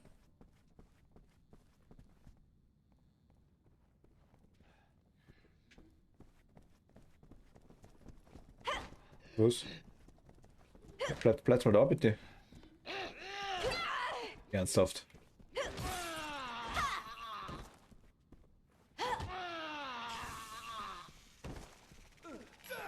Super KI.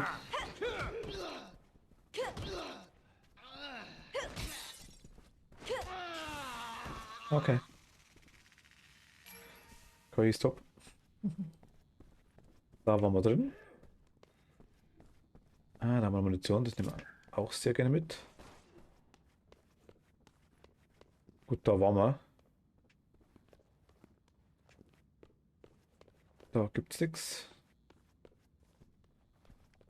Und da waren wir auch hinten drin, genau, okay.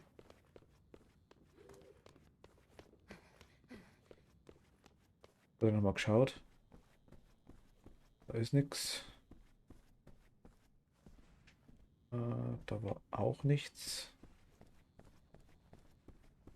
Hattest du die alle? Also ich denke mal, oder? Weil sonst...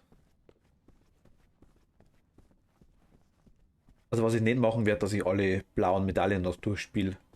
Habe ich im 5er gemacht damals. Weil vielleicht irgendwann mal, weiß ich nicht. Wenn man die blauen Schießdinger dann noch suchen, so nach und nach, wenn man es mal durch hat. Schaut so arenamäßig aus. Okay, wir können aber wieder hoch.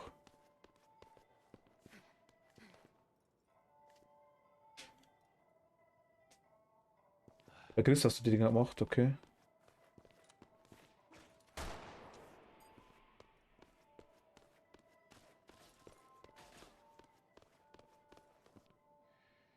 Komisch, sehe dich immer in dem leeren Gegend rumrennen. Was? Komisch, sehe dich immer in der leeren Gegend rumrennen, wenn ich schaue. Gibt's ja keine Monster? Nö, die sind weg. Ich habe verkauft.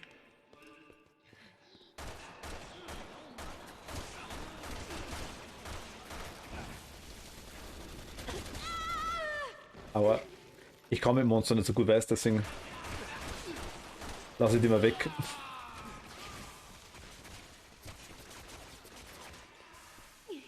Hier könnte es nach draußen gehen. Also, weißt du, wohin wir müssen, oder möchtest du deinen Boss? Ja. Ich möchte ohne gerne meinen Anweisung Boss ist fragen. das der reinste Blindflug. Ich muss mich melden.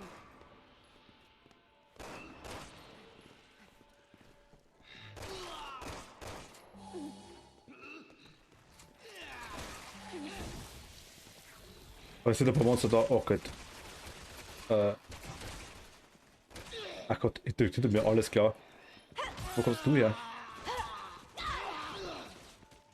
Und Paladin geht's dir gut? Ich hoffe doch. Ich habe vorhin schon mal kurz gefragt, oder geil, warst du wieder weg?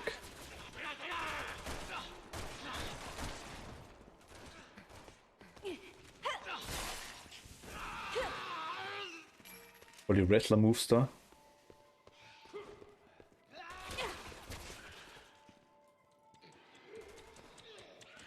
Hihihi, weg. Oh, Action. Naja, weiß nicht. Was? So schlimm?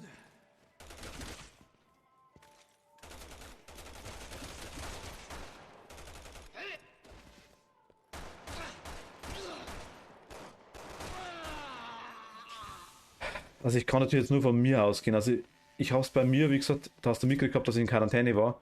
Bei mir hat es die ganze Familie, also auch die Mutter, Vater, Bruder und zwischenzeitige Frau.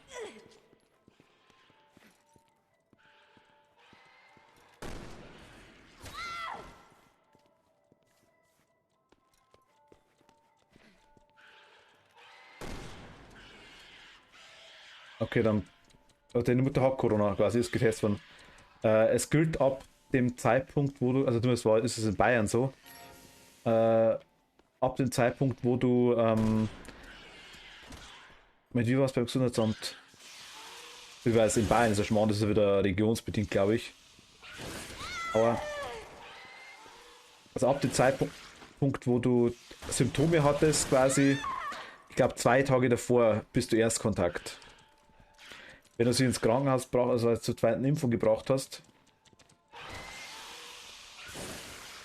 dann wirst du wahrscheinlich Erstkontakt sein und wirst wahrscheinlich vom Gesundheitsamt, wenn dich deine Mutter angibt, wohlgemerkt, denke ich mal, wird sie das machen, bist du vermutlich Erstkontakt und musst dann in Quarantäne. Je nachdem, wie dieses rechnen, für 10 Tage. Es ist unterschiedlich gehandhabt. Und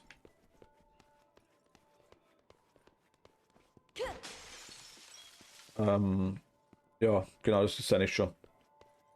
Aber wenn du selber keine Symptome hast, quasi, yeah, dann fehlt da nichts. Also ich hab's nicht gekriegt, ich war der Einzige, der es nicht gekriegt hat bei uns. Aber Alice hat die Erfahrung auch schon. Darf man sagen, denke ich mal. Also der Sohn von Alice hat es auch schon gehabt und Alice war ja auch immer bei ihm. Alice hat es auch nicht gekriegt.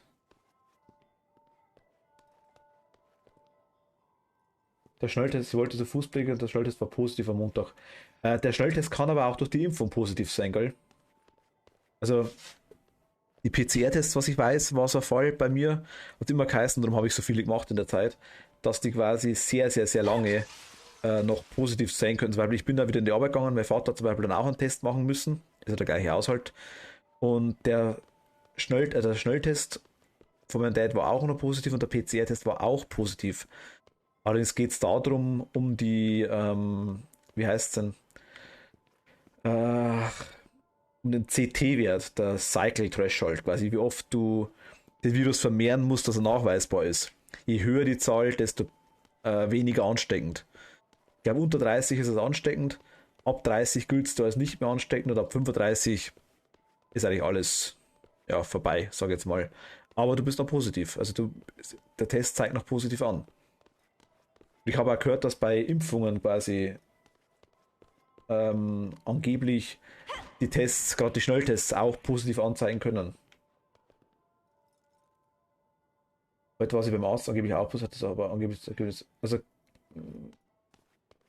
wenn der Arzt das Ergebnis sofort gemacht hat, das glaube ich fast nicht. Ja, der PCR-Test, das ist mir wichtig. PCR, es gibt 3 Tests. Den Antigen-Schnelltest oder Schnelltest allgemein, der dauert ungefähr, ich sag mal so 5 bis 15 Minuten. Das Ergebnis kannst du beim Hausarzt machen lassen, bei der Apotheke, bei DLRG, bestimmte Einrichtungen machen die Tests. Offiziell. Zwischendurch darfst du einen Schnelltest machen vom Geschäft. Und dann hast du das, und der PCR-Test dauert im Regelfall, also den schnellsten Fall, den ich kannte, der hat das Ergebnis, glaube ich, innerhalb von 7 oder 8 Stunden gekriegt. Aber das wird eingeschickt. Das wird eingeschickt, das Labor testet den und dann wird von dem Test noch stichprobenartig getestet, ob es eventuell die englische Variante oder irgendeine andere Variante ist. Und wenn dann quasi das auftritt, erst dann kriegst du Bescheid. Bei mir war es ja quasi auch so, ich kam mit meinem Bruder zusammen, mein Bruder hatte es nachweislich mit Schnelltest, auch mit 2 und dann mit PCR-Test. Dann wurden wir alle getestet. Zwischendurch hat sich dann meine Mutter angesteckt und dann hat sich mein Vater angesteckt. Also das war dann so deswegen hat es so lange gedauert bei mir.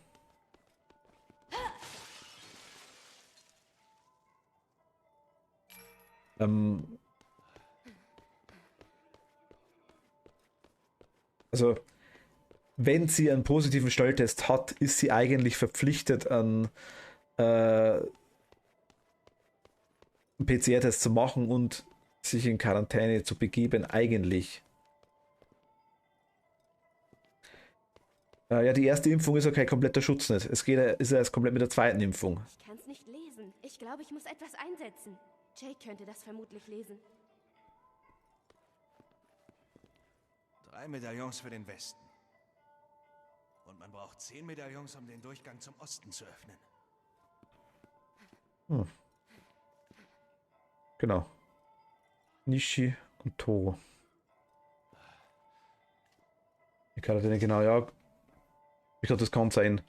Und, aber die zweite Impfung ist eigentlich das Entscheidende dann. Die ist dann der Schutz angeblich. Ich meine, meine Eltern hatten es ja jetzt auch. Die gelten jetzt ein halbes Jahr, glaube ich, als immunisiert. Müssen wir nur noch den Rest finden. Und ich glaube, es ist jetzt, glaube ich, sogar durch. Ach so, am zweiten, also am Freitag war die zwei. Ach, sie war noch bei der Impfung. Okay, das habe ich jetzt falsch verstanden.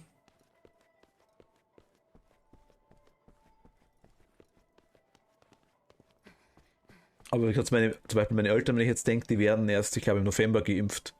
Frühestens. Wegen der Immunisierung irgendwie. Und was musstest du die letzten 6 Monate ertragen? Einfach alles. Sie versuchten, den Virus in mir zu erforschen. Das gleiche habe ich nach Raccoon City durchgemacht. Und beim zweiten Mal war es genauso scheiße. Scheiße. Tut mir leid.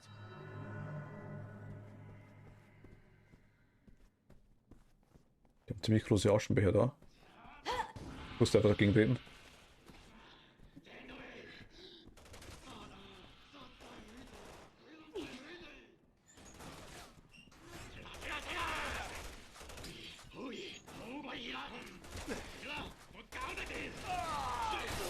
Aber ich weiß nicht, wann die impft. Ich meine, wann die wirkt.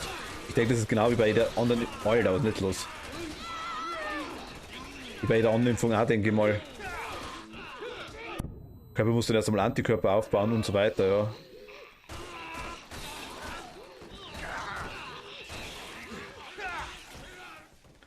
Aber ich gehe mal auch davon aus, wie du sagst, dass durch die Impfung dann vielleicht die... Ja, ich weiß nicht, ob der Test dann positiv ist, keine Ahnung. Also ich kenne zwischendurch auch einige in meinem Alter, die geimpft sind.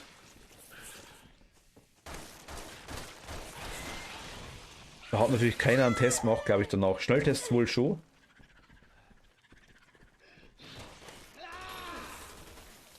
Wenn du das testen lässt, das schaut auf jeden Fall nicht, ne.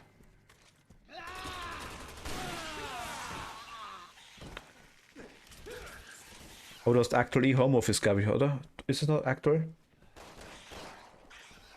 Das ist ja ein Reike dir auf den Keks. Das glaube ich dir.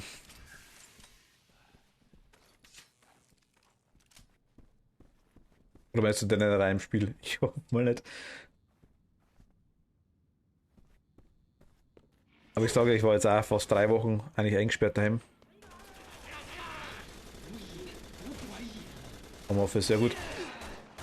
Also bei mir, ich konnte kein Homeoffice machen, das ging bei mir nicht. Aber es ist auf jeden Fall so, du bist in der Quarantäne normalerweise freigestellt. Du kannst, glaube ich, Homeoffice machen, wenn du möchtest, bist aber, glaube ich, nicht verpflichtet.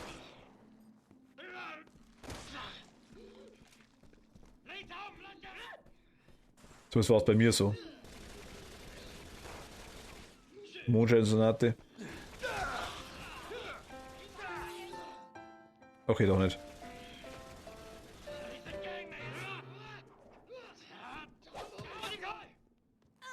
Das war nicht die Mondscheinsonate.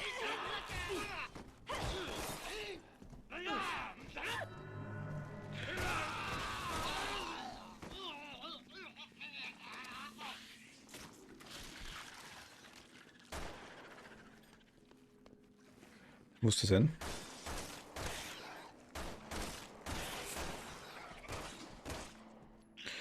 Ich suche die erstmal. I.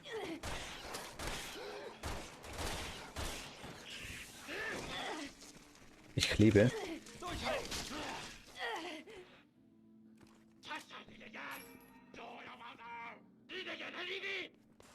Wo ist denn der? Ah, da oben. Hui. Komm ich da hoch?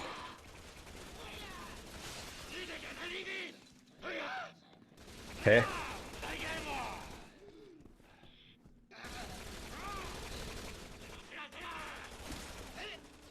Ich lass die mal. Kommt das eh nicht hoch, oder?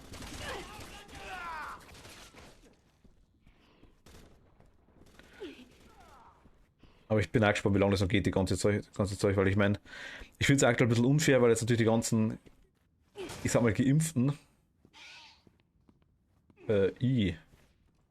Schneckosaurus, oder die, sag mal, die Jüngeren ja eigentlich ziemlich am Arsch sind jetzt, weil die Älteren zuerst geimpft wurden. Jetzt kannst du natürlich als Ding als Jüngerer eigentlich nichts machen.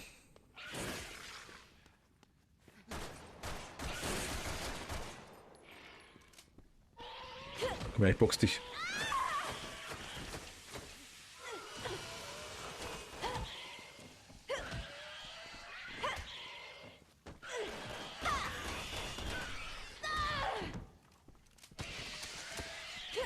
Okay.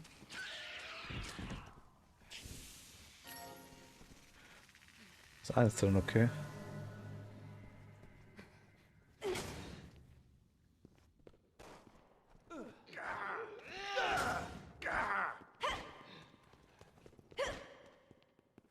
Ja, ich meine, das ist... Bei mir dauert es auch noch ein bisschen. Das ist das Schlimme. Ich habe mich zwar angemeldet, aber ich bin Prioritätsstufe 4, also eigentlich Standard, glaube ich, würde ich sagen, ist das.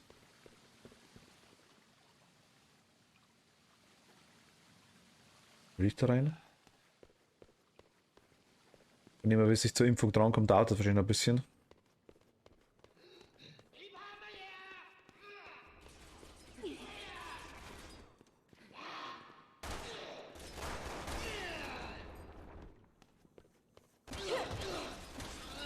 Das heißt, sie kommen bei mir in der Arbeit eventuell in die Gänge, das kann natürlich auch sein. Oh, bis gleich.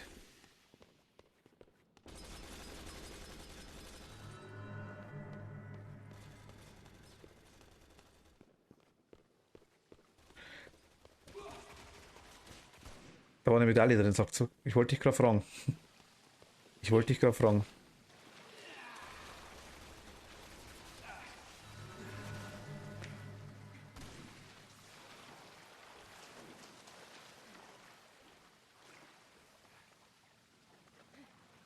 Ach, bist du schon geimpft, Alice? Wusste ich gar nicht.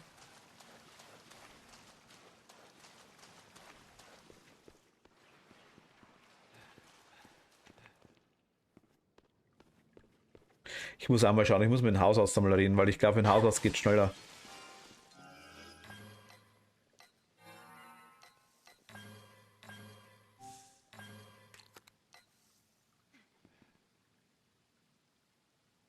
Hi Paladin. Also, WB.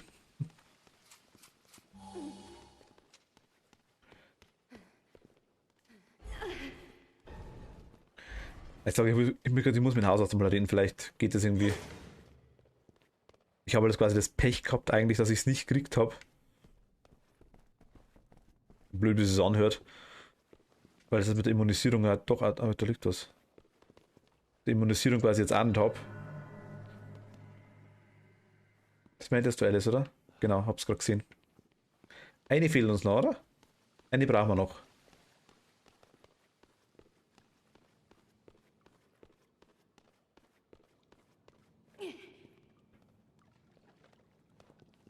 Weiß ich wirklich, wer möchte, aber denke, BioNTech scheint das Beste zu sein. Ja, eine. Okay.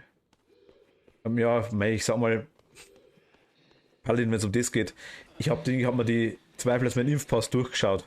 Einmal.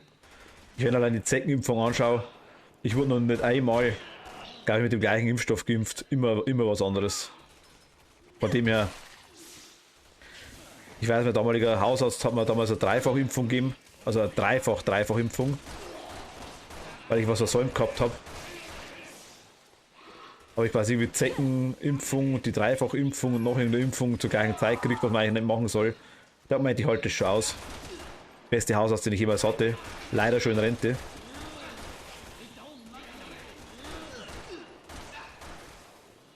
Aber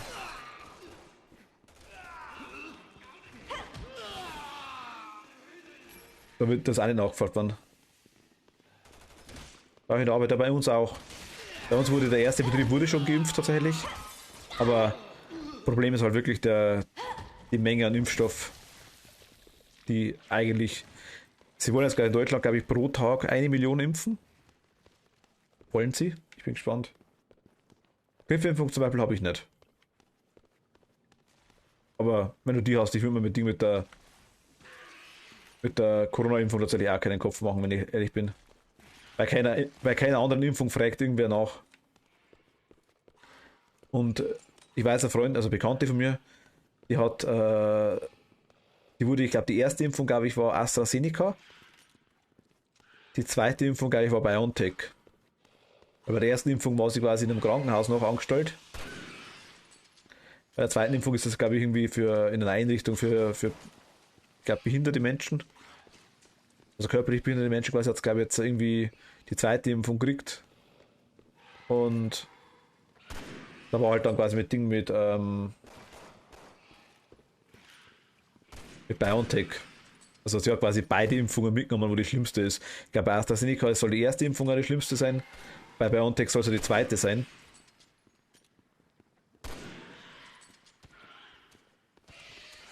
Aber sie ist auch sehr empfindlich, was Impfungen angeht, hat sie gesagt gehabt.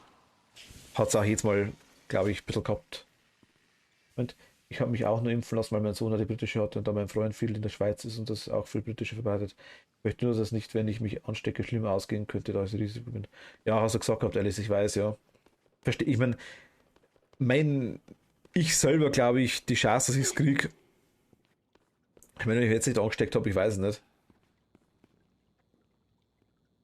BioNTech ist RNA, da weiß man nicht. Ja, voll noch gar nicht, das stimmt schon. Aber ja, ich sag mal, sei mal froh, dass sie schon Impfstoff haben. Sie forschen aktuell an einem Medikament drum.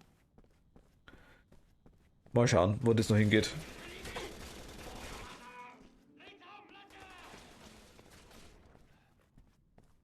Habe ich auch gedacht, ja. Aber bei ihr waren es unterschiedliche, tatsächlich.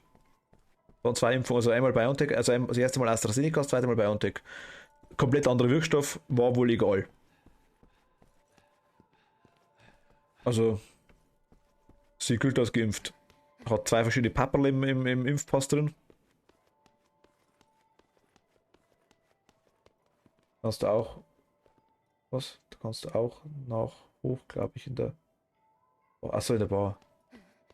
Ich hab's nicht gesehen, wo.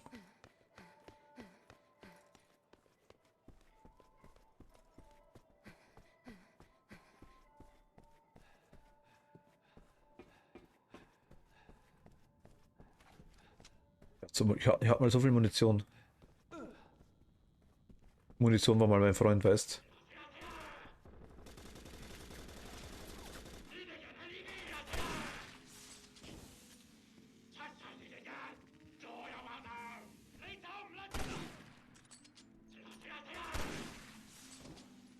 Okay.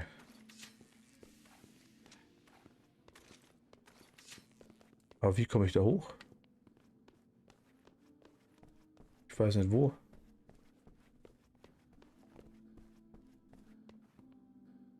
Sehe ich es noch nicht? Da ist der Aufzug oder sowas. Warner-Medaille meinst du? Oder muss mich ja hochwerfen irgendwie?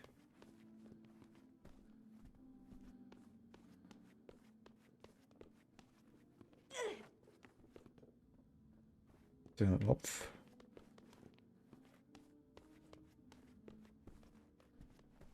Also hier hat es eine Medaille gegeben an dem Flügel.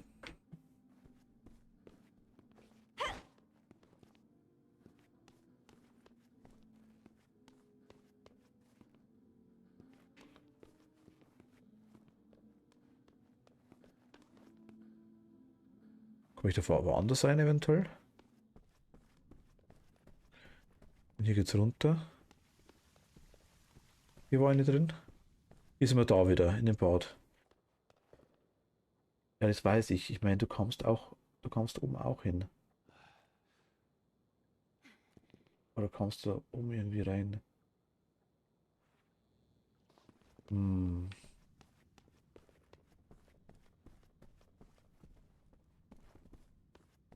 Alter, ernsthaft. Das ist mal ein Beutel. Oh mein Gott. Ein richtiges Diktatorbild. Perfekt.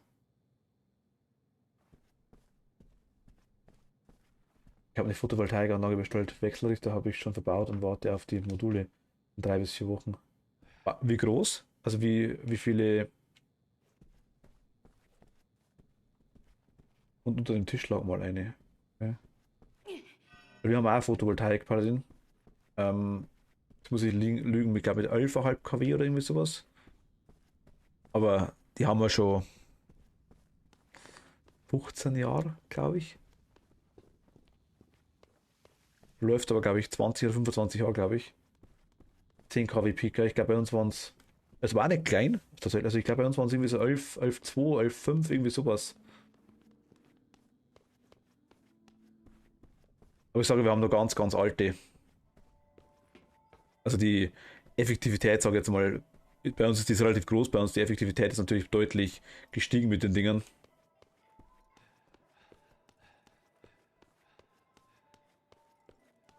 Wir haben 3 Wechselrichter tatsächlich aktuell. Ich muss aber lügen, wenn ich das sage, was wir kriegen dafür. Ich weiß nicht mehr. Finde ich aber cool, muss ich ganz ehrlich sagen. Also, aber es ist aktuell noch rentabel. Also, ich meine, damals war es ja doch sehr, sehr gut. Wobei ich muss ehrlich sagen, ich bin ja. Ah, so lange, da gab es ja noch viel für. Ja, wir kriegen. Es ist einiges, ja. Also richtig viel. Ich weiß nur, dass ein Haufen, dass das einiges ist, aber ich weiß nicht mehr wie viel. Wir haben, also ich bin aber auch am Überlegen, muss ich ganz ehrlich sagen, weil ich ja am Anbauen, also Plan ist ja quasi raus, sage ich jetzt mal. So 3 Wechselrichter. Ich sage aber, die vergesst das Alter nicht. Es sind auch einige Module.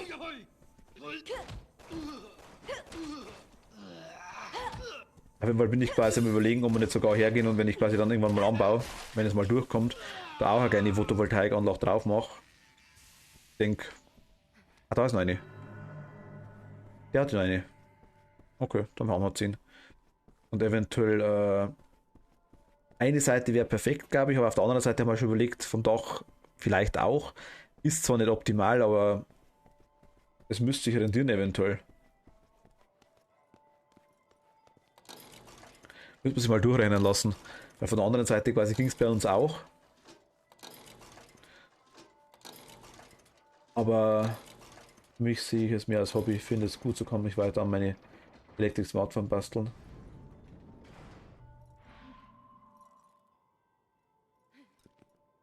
Die Photovoltaikanlage? Also 10 insgesamt. Ich brauche...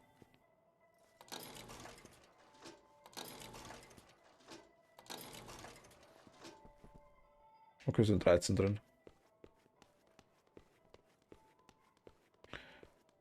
Warum Elektrik Smartphone basteln? Was macht das mit der Photovoltaikanlage aus, Paladin? Verstehe jetzt nicht ganz. Ich weiß, was ich tue.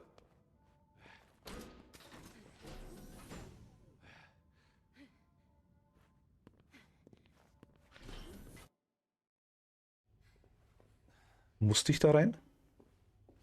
Was ist das? Daten ihrer Experimente. Also gut. Ach so, das war Pflicht sogar. Ich dachte, das wäre so Goodie oder sowas. Hallo. Alles ist da. Ich hab noch nicht durchgerechnet. Dein Boss an. Mache ich bei den anderen Dingen ja auch nicht. Wann hat sich das Auto rentiert? Wann hat sich das... Ach so, so meinst du. Ah ja, alles klar. Okay, das meinst du. Ja, Verstehe ich schon. ihm geht's gut. Wir wurden inhaftiert.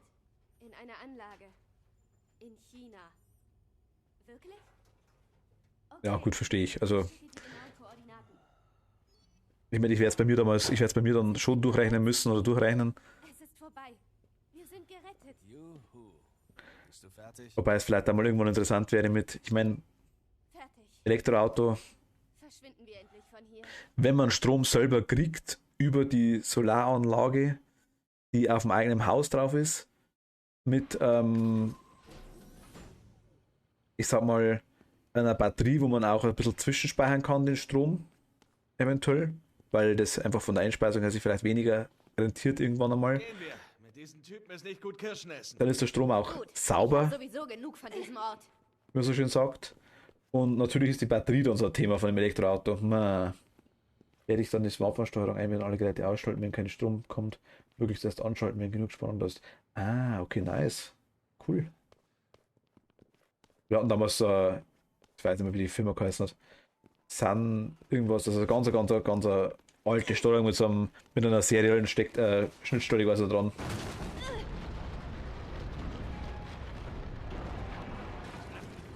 Ganz kurz, mich interessiert das auch.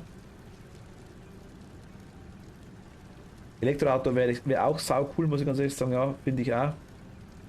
Allerdings, ich sage Strom sauber, wenn man selber hat, perfekt. Ich habe ein bisschen Schiss mit den Batterien, muss ich ehrlich sagen, die Elektroautos. Die Reichweite will mich gar nicht mal so stören. Mir wäre es auch egal, wie das Auto ausschaut, muss ich ehrlich sagen, weil mir das echt wurscht ist, solange es einen einigermaßen Kofferraum hat. Und die Elektroautos, hässlich ist eigentlich keins, muss ich ehrlich sagen. Und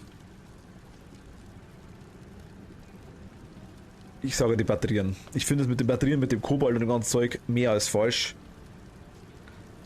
Ich finde es auch falsch, dass die so künstlich Ton erzeugen beim Gas geben. Ich finde es so geil, wenn ein Auto keine Geräusche macht. Das ist so dermaßen geil. Beste überhaupt. Ist das der Panther? Oh Mist! Weg!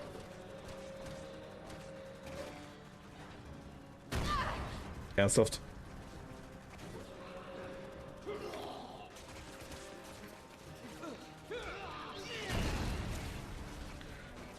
Aber ist es leider im Straßenverkehr, glaube ich, so, dass man da Geräusch machen muss. Dass dich die anderen hören. Finde ich schade.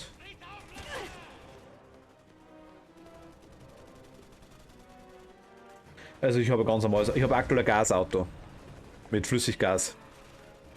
LPG quasi. Das ist mein aktuelles Ding. Zwar Benzin und Flüssiggas zusammen. Oh.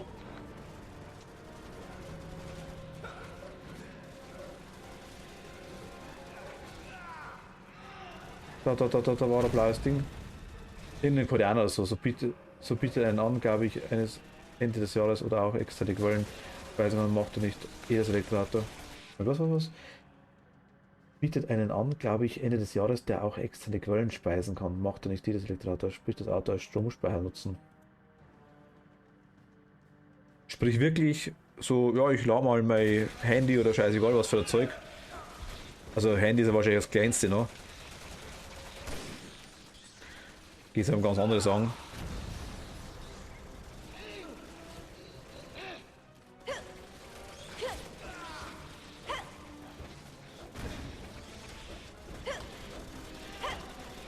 Aber das ist immer neu. Tatsächlich, dass es sowas gibt. Das kannte ich jetzt auch nicht. Also, ich meine, bei mir wird irgendwann ein neues Auto irgendwann mal anstehen. Ne? Ah. Und dann, ich hoffe eben, dass ich es erwarten kann, bis ich mal ein Elektroauto vielleicht mit Stromspeisung irgendwie, ja, bezahlbar oder akzeptabel ist. Sherry, hier lang! Mir da!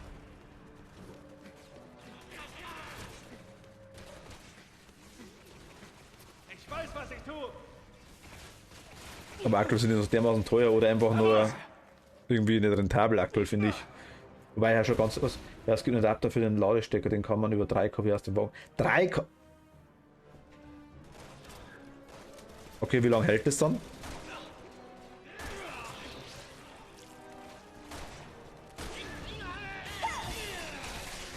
Das 230 Volt, ob er auch 400 Volt, weiß ich nicht.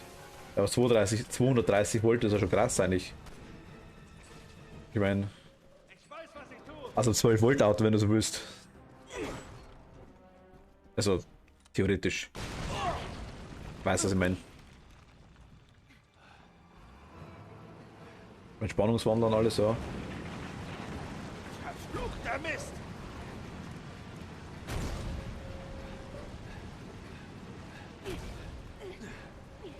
Okay, ciao.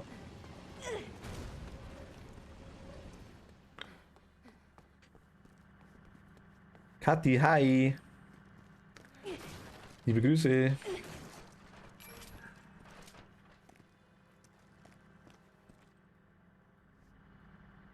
Wie lange das hält, muss man ausrechnen. Ich glaube, gibt den Wagen mit 71 kW. Okay, wow. Ist vielleicht gar nicht so schlecht und ab und zu, wo bin ich denn? Ab und zu, wenn man dann die Batterien quasi wieder entleeren kann. Ja, gerne. Gerne. Ich weiß, was ich tue. Wenn du nachschauen kannst, freue mich. Geh gerade um Elektroautos, Kathi.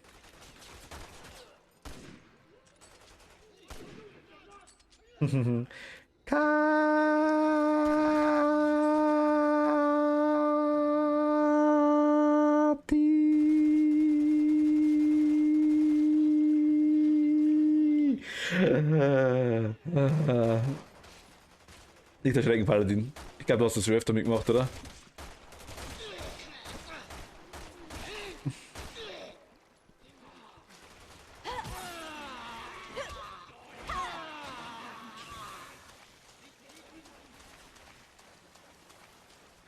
Ich will das Secret haben, das wo da hinten versteckt ist. Weiß keins, schaut.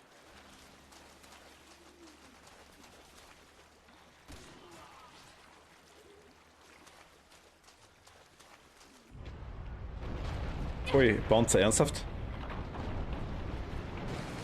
Oh, nicht noch, es reicht langsam. Warte, wollen wir mal kurz aufschreiben.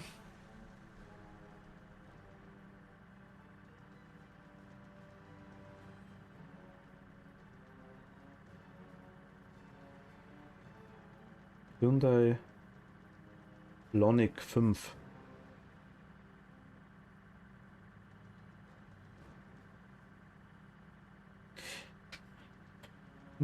Schau mich mal an, also das hört sich schon interessant an. Ich finde es nur schade, wie gesagt, dass eben das mit den Akkus so immer noch nicht wirklich brauchbare Sache ist. Es hat mal, ich weiß, das ist schon ewig her, hat es mal ein System gegeben von den Autos, das wurde, ich glaube, in der... Muss ich lügen. Ich glaube, PM heißt die Zeitschrift, hat mein Vater damals immer abonniert gehabt.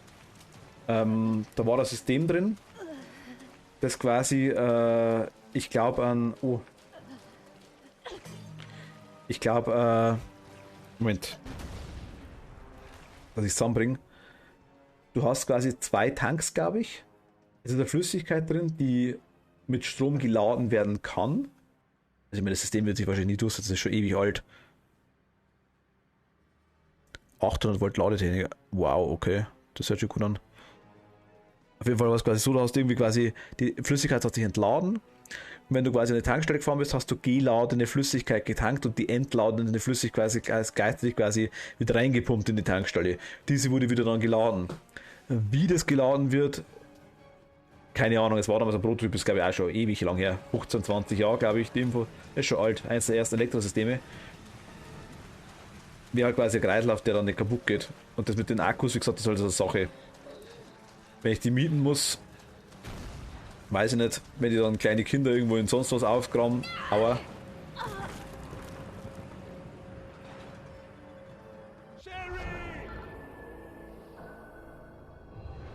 Ich habe vielleicht gerade ein Panzer überrollt. Kann alle die davon sich behaupten.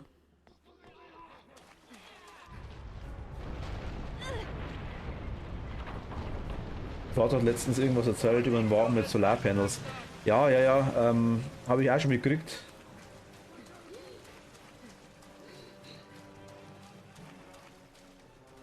Aber die...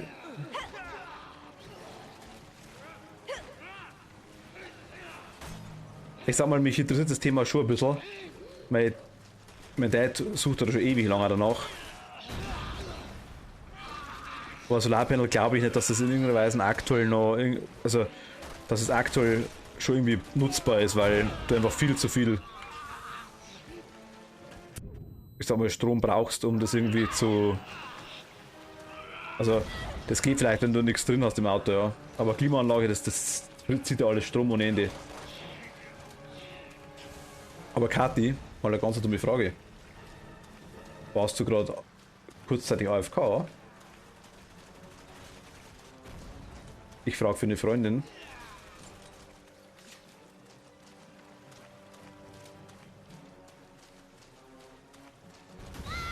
die ganz liebevoll in den Chat reingebrüllt hat mit meiner Stimme.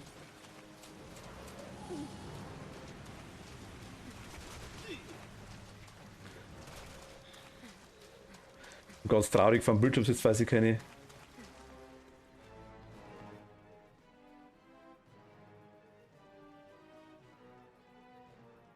Du hast geschrieben? Nein, ist nicht gekommen tatsächlich, ne? Darum habe ich es vorgelesen. Die muss ja nicht so nicht da. Das heißt, nein, also ich habe das von dir gekriegt, das Guten Tag, dann habe ich das, mein Vater hat letztens übrigens irgendwas erzählt über den Wagen, kein Plan Rülli, nö, ich habe eh geschrieben, ist nicht gekommen. Mom, ich mache nochmal. Das waren so die Dinger, die ich gekriegt habe. Jetzt Alice.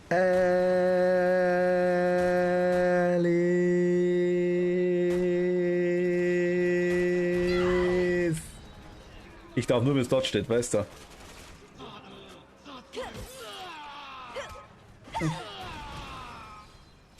Die Traditionen müssen gewahrt bleiben.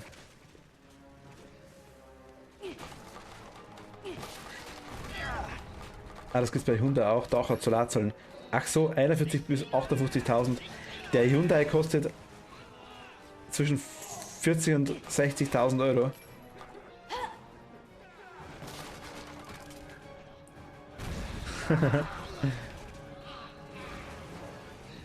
Das ist halt schon teuer. Der Kunde, den Lonic 5 ab 32.000 hier sind unter einem Voll-LED-Scheinwerfer, LED-Rückleuchte, 19 Zoll Leichtmetallfällen, Rückfahrkamera, beheizbare Vordersitze sowie adaptive Geschwindigkeitsregelanlage und Verkehrszeichenkennung serienmäßig. Also 32.000 für ein neues Auto, sage ich jetzt mal, ist okay. Also ist auch viel, aber Das klappt. Vielleicht auch mal. ich meine, das hätte jetzt meiner neu auch gekostet, damals. Ich habe das noch nicht neu gekauft, aber Hoffentlich ist eure... Na komm, nur noch ein Stückchen. Preis abzüglich Prämie, okay. Und wie ist mit der Batterie? Ist das eine Miete? Ist das eine Kaufbatterie? Wie hat Hyundai das gehandhabt? Weißt du es zufällig? Vielen Dank für die Hilfe.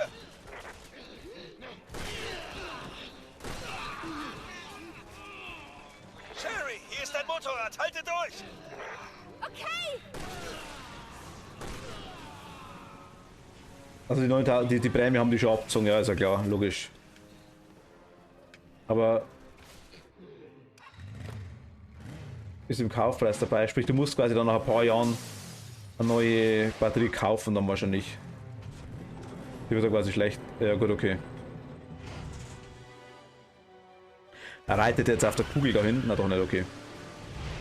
Ich hätte es dem Spiel zutraut, dass er auf die Kugel drauf springt und dann quasi auf den Panzer drauf fährt.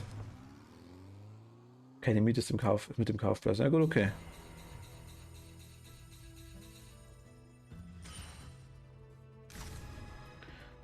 Also ich meine, für mich ist er aktuell jetzt noch weniger interessant, sage ich jetzt mal. Ich schau mal ganz kurz nebenbei. Ich will den mal kurz anschauen, wie der ausschaut. Hyundai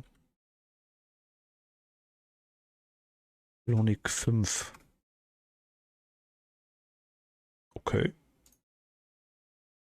Ioniq.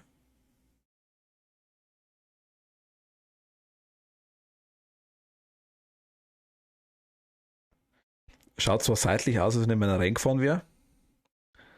Also komische großen Ick-Delle drin hat. Ganz, ganz komisch. Schaut aber irgendwie interessant aus, muss ich ganz ehrlich sagen. Also hat was. Es ist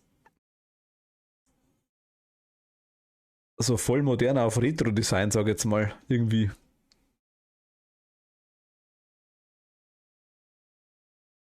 Müssen wir live sehen, aber er hat was. Ich meine, jedes Auto kann komisch ausschauen, wenn man es falsch fotografiert. Aber hat irgendwie so vorne auch die Scheinwerfer, hat irgendwie so eine Art, ja, binär kann man so sagen. Aber irgendwie doch, so Binäroptik. Weiß nicht, ich denke, du weißt, was ich meine. Von hinten schaut es aus wie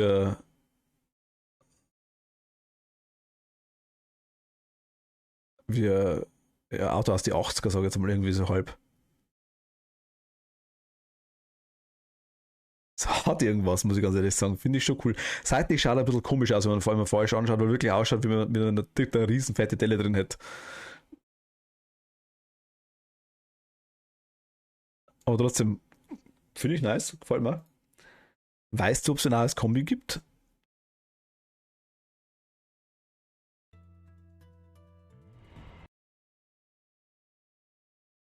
Wahrscheinlich nicht, oder? Also leider soll laut Hyundai eine Leistung von 205 Watt liefern, was angeblich für bis zu 2000 Kilometer zusätzliche Reichweite pro Jahr reicht. Pro Jahr. Zusätzliche Reichweite. Ich meine, die Reichweiten von den Dingern sind immer sehr, sehr, sehr, sehr sporadisch angegeben, sage ich jetzt mal. Und es ist einmal die Frage, durchschnittlich wie Winter, wie Sommer, was dann immer machen.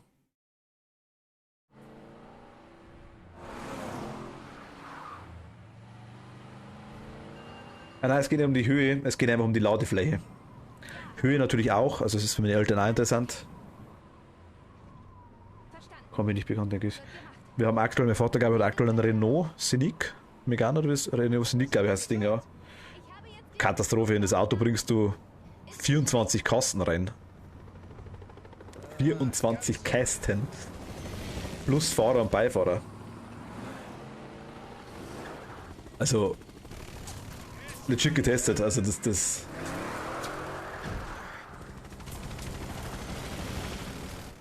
natürlich kann man die Rückfahrbank quasi ausklappen, aber oh je. Die wollen uns niedermähen. Ja, danke, ich höre es. Kann Gott ich. weiß, wie wir hier rauskommen sollen.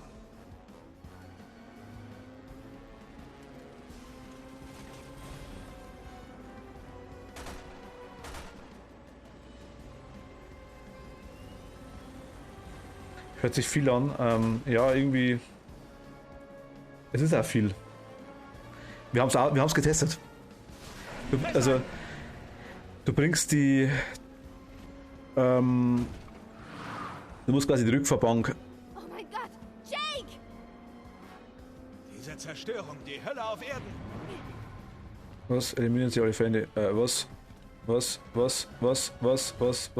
Hey, schieß da drauf, los!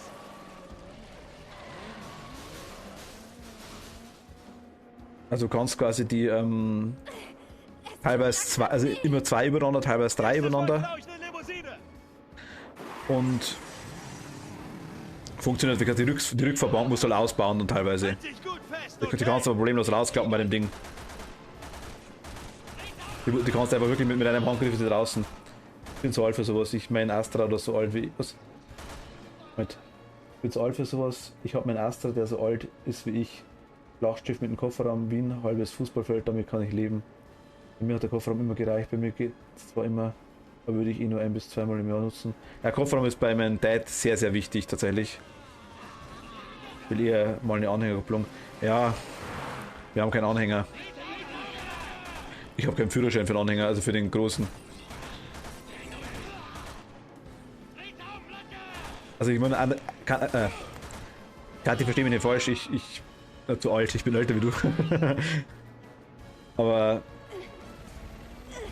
es ist halt schon interessant, sag jetzt mal, das Elektrozeug. Also mich interessiert es halt. Ich sage, für mich ist aktuell auch noch also jetzt aktuell ist es für mich auch noch uninteressant. Aber Verdammt, verflucht doch mal! es wird interessant. Ich kann mich nicht halten! Irgendwann mal werden.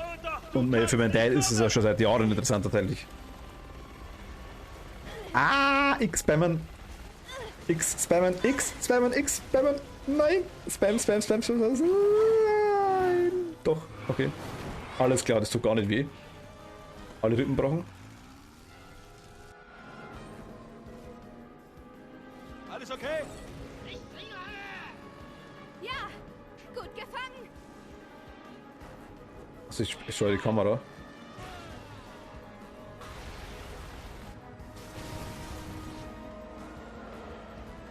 Nö, lass mal. Was?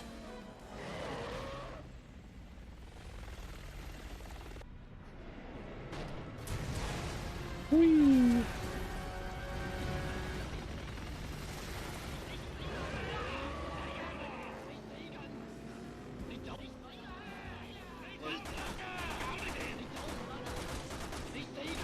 Voll die Straßengänge da. Alles klar. War ja auch der gewusst, dass es durchgeht. Der Heli wieder! Bastard hat auf uns gewartet. Festhalten! Das Spiel, ne? Mein Vater tut da auch rum mit Elektro, blablabla. Aber wir brauchen da auch eher was Großes, Starkes wegen Pferdeanhänger. Sollten wir den brauchen? Ja, das ist, also Kraft, es gibt wahrscheinlich kein Auto, wo du bessere Kraft übertragen hast wie bei Elektro. Gigantisch. Also die Kraft bei Elektro überhaupt kein Thema. Gibt wahrscheinlich nichts Besseres. Allerdings,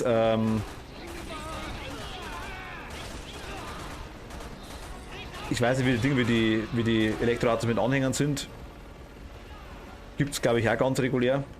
Eine Zeit lang waren halt die Elektroautos einfach so kleine Scheißerl. Und das war halt irgendwie nicht brauchbar, außer Tesla, die dann, keine Ahnung, 80.000 bis 120.000 Euro gekostet haben.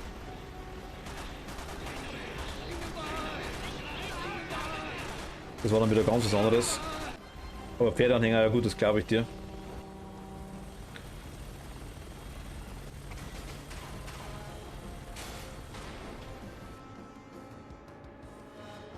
Apropos Pferdeanhänger, Kathi, wie ist eigentlich zwecks dein Pferd? Als hätten wir nicht schon genug Probleme. Vater hat da nun wieder neue Akkus vorgestellt. Sollen ja angeblich in 6 Minuten vollgeladen werden. Okay. Los geht's! Ja, mit der 800 Volt Ladeakku-Leistung da, dann glaube ich das fast. Bin mir ziemlich sicher, dass man den Pferdeanhänger nicht weiter mitkriegt. Ich meine, das Pferd allein hat. Das ist wurscht, Kathi. Also, das hat. Vergiss das. Also, Elektro, Diesel, Benzin, wurscht. Es gibt. Vergiss die Elektromotoren, die du kennst, die kleinen Dinger oder sowas. Also, das sind es gibt nichts Besseres, glaube ich, was du. Also, Elektromotor in einem LKW, überhaupt kein Thema. Das ist. Also, da. Ich glaube, die stärksten Motoren sind Elektromotoren. Alles noch ganz? Von dem her ist es schon wirklich interessant, was die Elektro sagen. Und vor allem ist auch die Kraft übertragen. Du hast keine Übersetzung. Du hast direkt übertragen. Die Dinger würden abhauen wie Hölle. Das ist wirklich so Irrglaube, aber das ist schon interessant. Also der reißt den Anhänger weg wie nix. Da würde man gar kein Ding haben. Also das ist überhaupt kein Thema nicht. Die Reichweite ist wenn dann interessant. Redfield und seine Pfeifen sind wohl auch hier. Bei den Elektroautos, aber das ist zwischendurch auch kein Thema nicht mehr. Und dann die Ladedauer, wie lange das dauert, wenn ich dann eine Viertelstunde oder eine halbe Stunde beim Laden stehen muss, mag ich nicht. Wenn ich aber auf 5 Minuten vollgeladen bin, ist kein Thema. Oder wenn ich vielleicht eine Induktivladestation habe, irgendwie sowas. Genug von Redfield! Ich kann's nicht mehr hören! Aber, naja, kommt alles so nach und nach. Ich glaube, Zukunft ist zwecks dem Strom allgemein, glaube ich, nicht wirklich beim Elektro. Zumindest nicht aktuell in der Form, das gibt. Also es ist eine Zukunft. Aktuell interessant, sage ich jetzt mal so, aber wenn es jeder hat, geht's nicht. Ja, so ein Tesla ist krass, komme ich in der Beschleunigung an meinen Sportwagen nicht mit nur oben rum, aber mit dem Max-Geschwindigkeitsbegrenzer kommt, ja.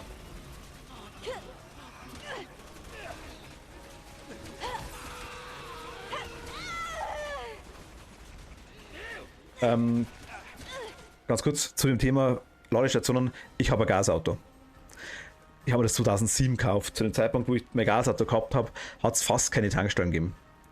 Fast keine. Es hat aber welche gegeben und es hat sich rentiert. Das war kein Thema nicht. Die Ladestationen verändern sich ja auch laufend. Problem ist, dass es da keinen richtigen Standard nicht gibt, dass es auch verschiedene Stecker gibt. Kommt alles noch. Bei mir noch nicht, zum Beispiel hätte ich 5 Ladestationen, glaube ich. Bis vor kurzem war noch keine da.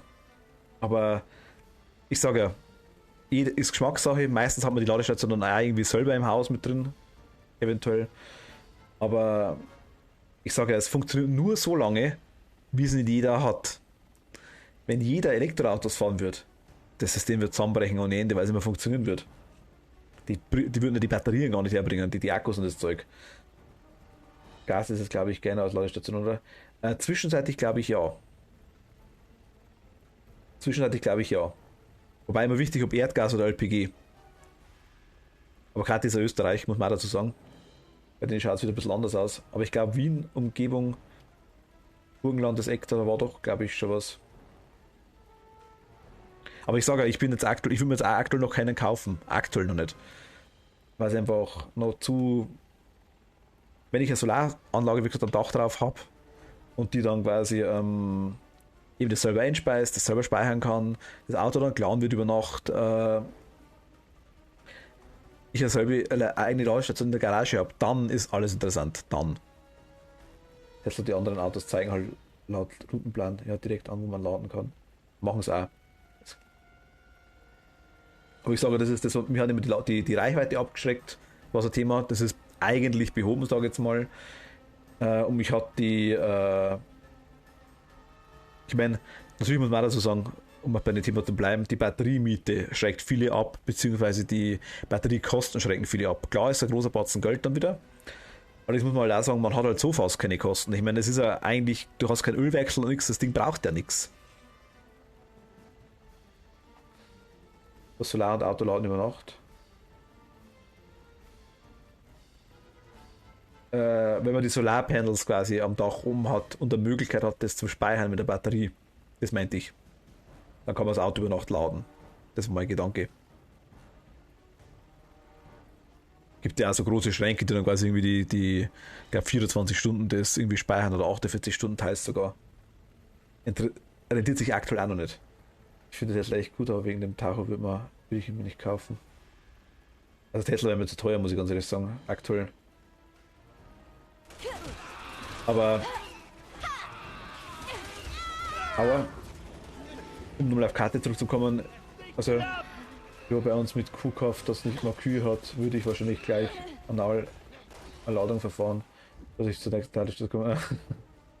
So, ihr Lieben, ich verabschiede mich für heute. Ich gehe ins Bett und der Hoffnung, dass wir. Okay, Kati, sage ich. Alice, gute Nacht wünsche ich dir und gute Besserung, wie gesagt.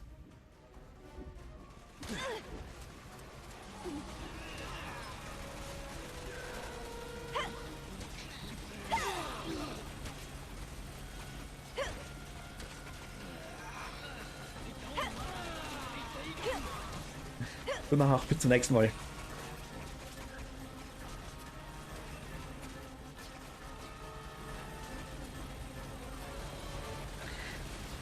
Aber ich finde das Thema Elektroautos doch ganz interessant, muss ich ehrlich sagen. Es ist eine interessante Sache, wenn so eine neue Technik sich irgendwie durchsetzt einmal. Aber ich sage auch, solange es nicht jeder hat, geht's. Gasautos, wenn jeder Gas fahren wird, die hätten keine Chance mehr, das Gas herzubringen.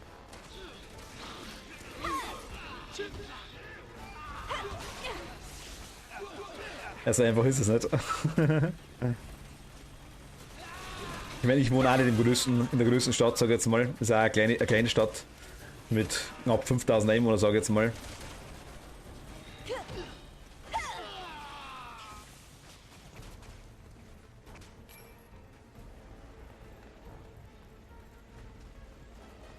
Muss ich eigentlich machen.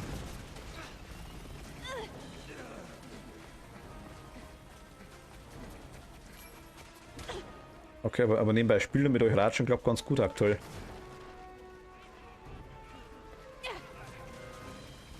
Okay, ich habe da Munition gefunden. Die Kleinstadt bei uns die Hauptstadt, besser wird's nicht. Was die Kleinstadt ist bei uns die Hauptstadt, besser wird's nicht. Ach, Kathi. Sterben wie die Fliegen. Die Sache hat sich bald erledigt.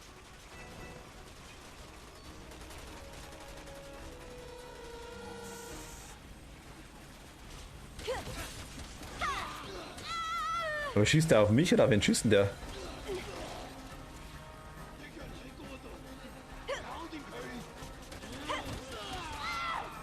Der schießt da.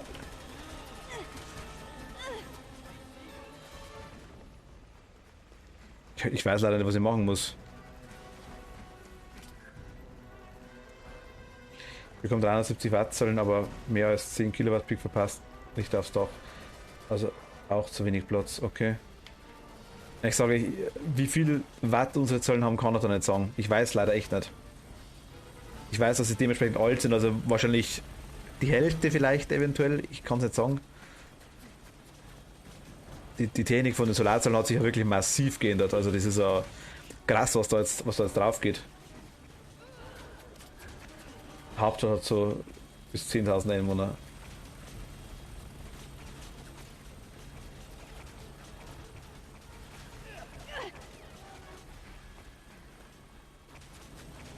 Gibt es irgendeine Stelle, wo der blöde Hubschrauber nicht hinkommt? Dass ich nicht da wegrennen muss? Mal kurz schauen, was ich da gekriegt habe jetzt. Mei, verpiss dich, Hubschrauber, komm. Das ist doch...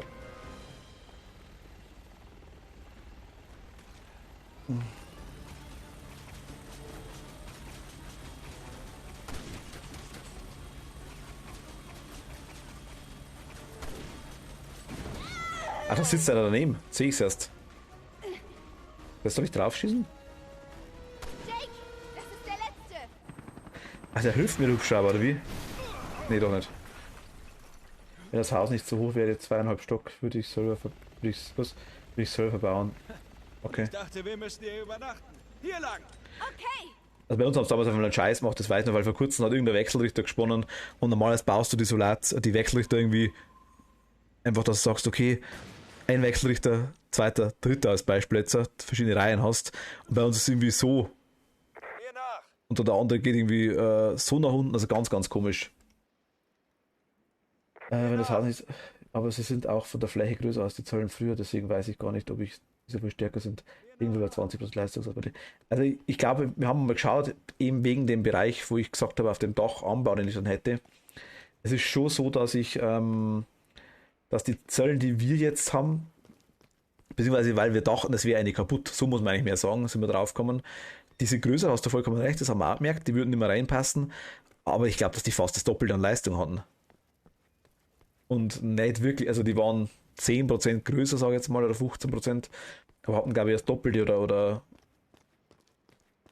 ich weiß gar nicht wie viel Fache an Leistung tatsächlich.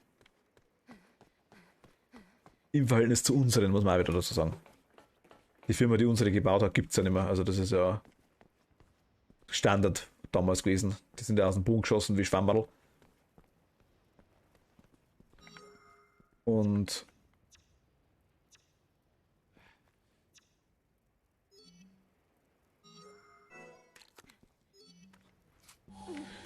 genauso schnell sind sie wieder weg Ich weiß, gewesen. was ich tue.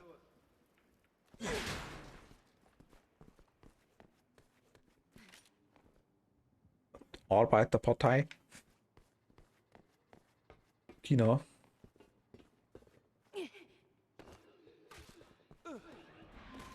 Wo habe ich die Waffe her? Oi, da was ist mit euch los? Das Grasshoppers. Sind die Viecher ekelhaft? Keine Ahnung. Ich überleg's mir, wenn ich dabei bin. Der will einen runterholen. Aha. Jake ist eine richtige Sau, das merke ich schon. Geh mal weg von dem, der hat mir suspekt.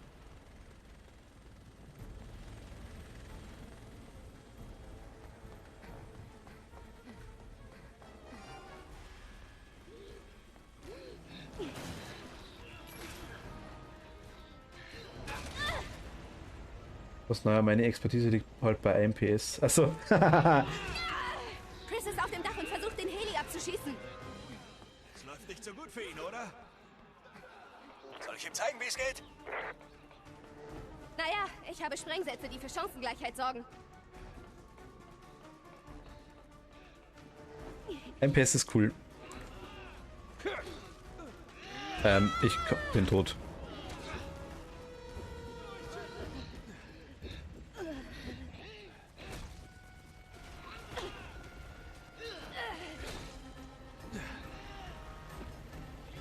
Ja, ich muss ehrlich sagen, ich rede normal auch nicht so viel über das Thema, aber ich finde es sau nice, wenn Paladin da ist und sich da auskennt ein bisschen damit.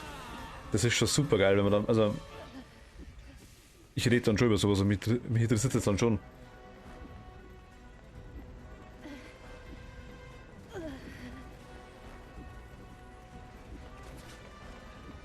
Aber ein PS ist auch nice, wie gesagt, finde ich cool.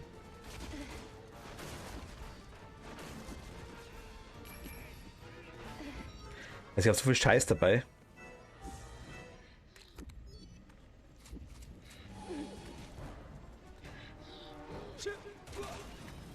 Nee, ich weiß, oh Gott, ich bin... Zuerst kennst du mich auch schon ein bisschen, ich laber halt. Das passt ja.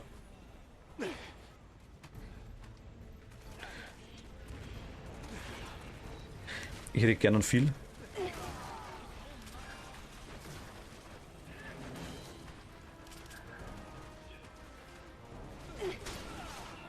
Ich bemächtige mich dabei jeder Gelegenheit.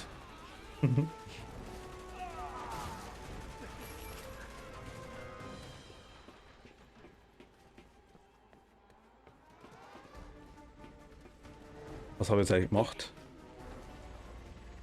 Hast du einen guten Eindruck?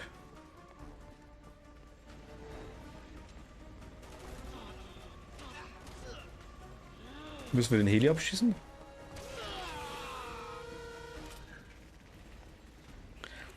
Weißt du das noch, Kathi? Du hast, glaube ich, den Bereich auch gespielt, oder?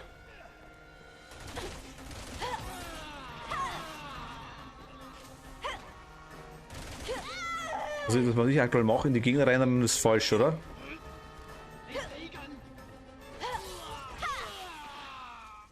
Teleportationscheck ist mit am Start, ja, das stimmt.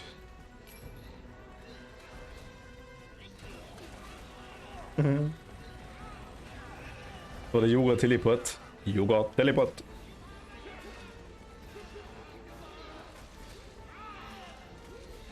Er hat also ein nice Snipperrüffel.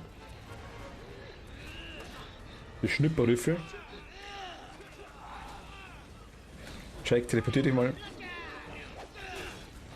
Ich bin gerade unverwundbar, ich bin nur in einer Animation. Lass mich.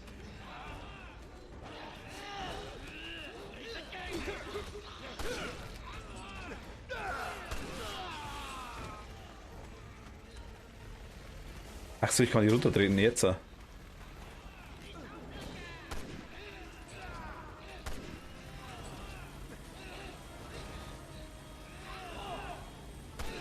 Muss ich die Heli abschießen oder?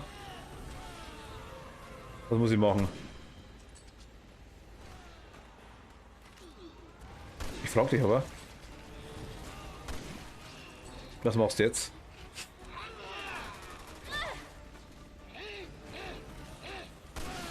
Der haut aus wie ein Pferd irgendwie mit dem Ding.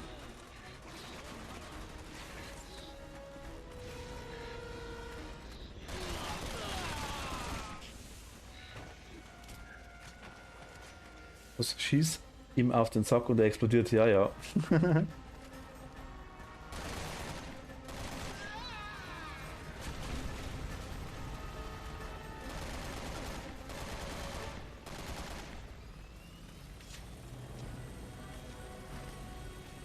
Ich musste wegmachen, ne? Irgendwie. Wenn ich ihn treffe. Der bringt immer wieder neue Munition, ist klar.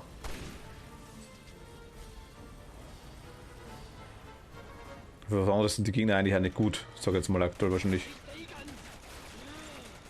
Bisschen Damage machen und...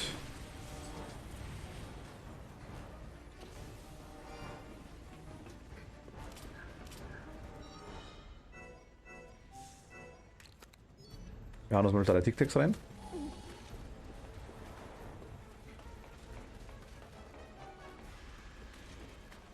Aber irgendwie... gut, ich glaube Heli... Ich habe so das Gefühl, dass das Problem Heli erledigt sich irgendwie von selber.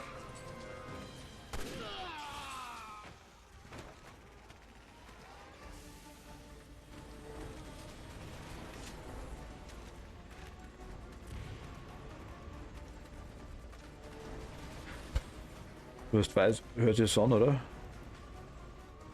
Okay, mein Wegfinder funktioniert nicht. 35 Meter.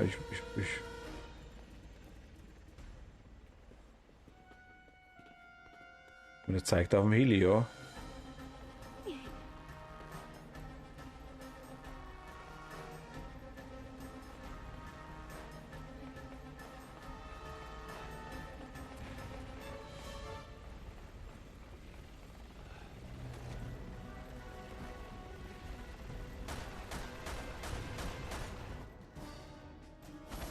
Okay.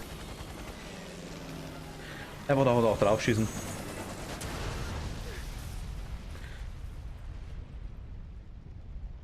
Hubkopter ist weg. Na los, gehen wir. Unser Befehl lautet, jeglichen Kontakt zu vermeiden. Weiß er, dass Wesker mein Vater war?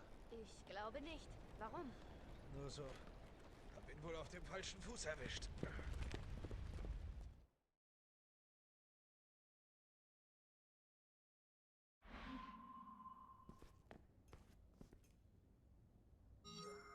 Äh.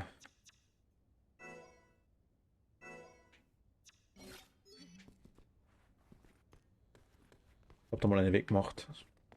Oh, ein Fahrrad. Mist. In China ist ein Rad umgefallen. Interessiert das wen? Und das Schild und der Pylon. Haben Sie schon mal einen Heli gesehen, Und- wie den, der uns gejagt hat? Und nochmal ein Rad. So einer kostet knapp 15 Millionen $. Warum? Mann, Terrorismus ist lukrativ. Vielleicht haben die einen Ölbaron, der sie finanziert. Ölbaron. Wissen Sie, wo ich herkomme, glauben die Leute, dass die Amis für die meisten Probleme verantwortlich sind.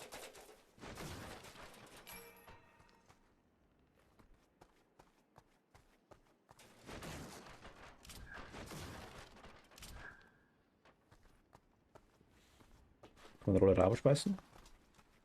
Andalieren! Na, Rolle geht nicht, schaut. Ach fuck, geht nicht.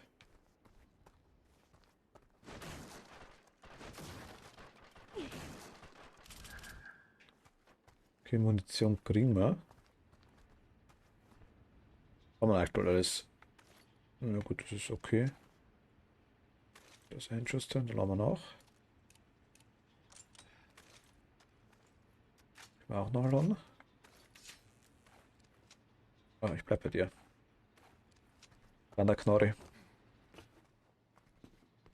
Eine Kiste.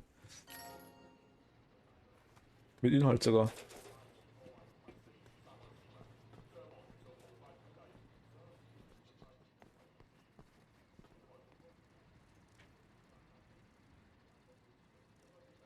Irgendwo ist da bestimmt so ein blaues Schild, ne?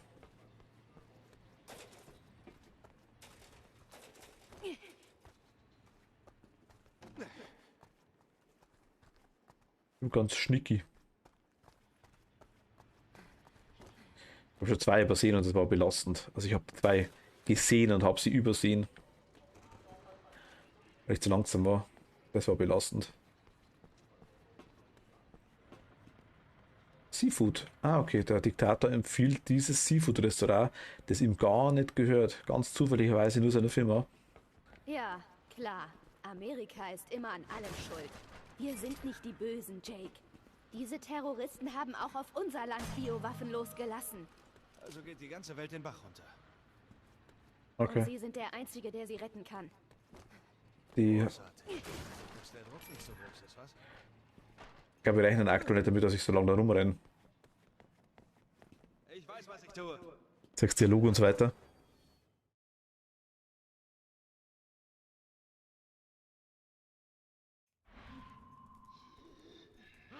Nein, geh weg. Mann, diese Arschlöcher sind überall. Es nervt, wenn man so gefragt ist. Wir können uns nicht vorbeischleichen, oder? Das, glaube ich, haben wir versäumt, ja.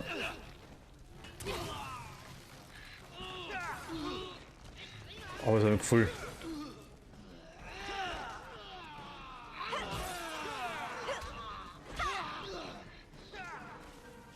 Bam. Was schlüpft da raus? Oh Gott, so ein Viech bei. Du kriegst mal den da. Ein mit der Schnipper. Zwei mit der Schnipper. Und er ist tot. Gims. Was kriege ich für dir? Perfekt. Okay, Spiel will, dass ich die Scheißknarre nehme, dann nehmen wir halt die.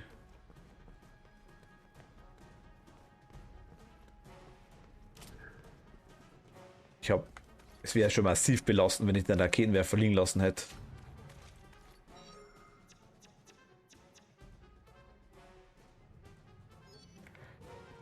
Passiert mir aber wahrscheinlich. Habe ich wahrscheinlich liegen lassen. Deckung, okay. Und damit können wir eigentlich machen, gell? Hui.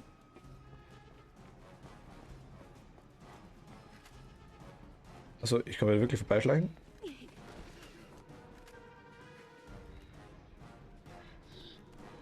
Nö.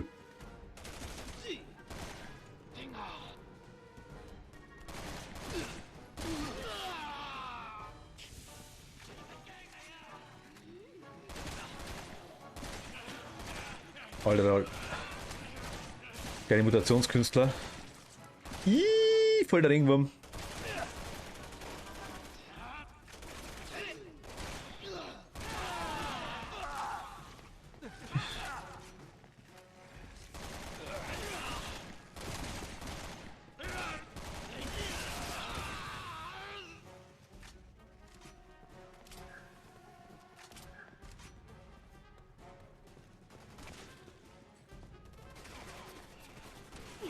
Warte mal kurz, ich muss die Kiste kaputt machen. Das ist wichtig.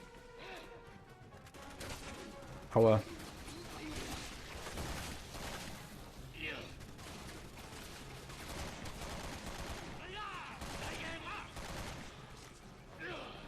Der Viech krabbeln ist nicht, wollte ich gerade sagen. Das ist schon so ein Ringwurm-Ding.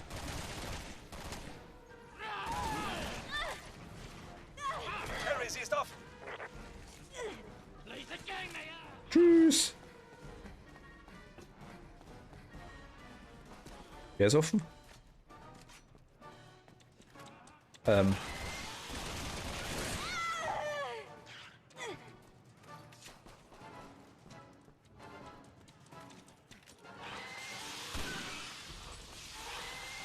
Oh, zwei von den Dingern sind gemein.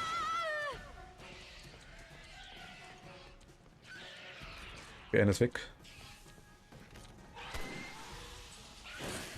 Ah, fuck, die Viecher sind so kotzig.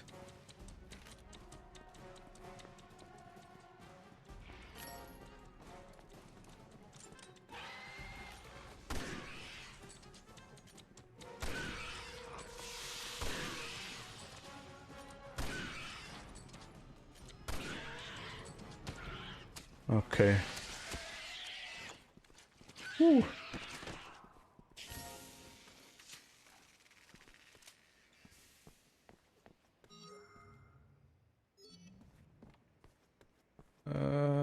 Okay. Wer ist offen?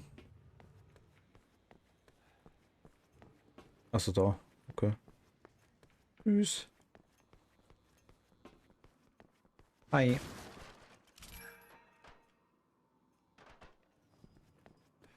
Ich weiß, was ich tue. Sagt ihr mir immer, gell? Und sicher bin ich mir da aktuell gar nicht. Ah, jetzt sind wir hier. Riecht nach Tod. Wie in Edonia. So, Kettensägen-Typ mit Ei da. Alter, geh weg von mir. Tschüss.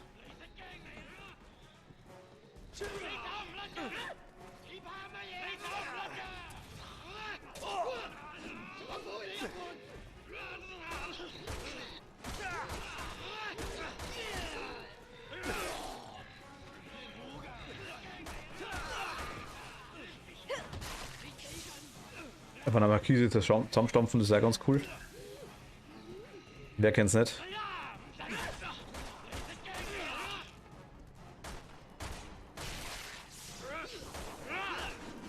Alter, die zielt irgendwie nicht. Jetzt.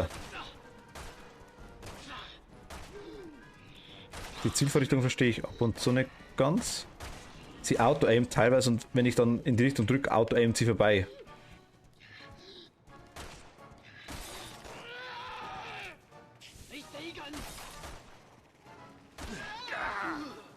So wie er gerade vorbeikaut hat.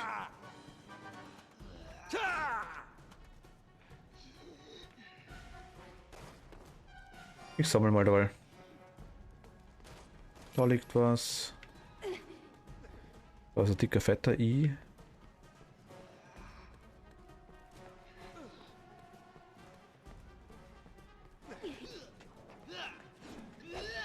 Ja, der alte Ninja, weißt.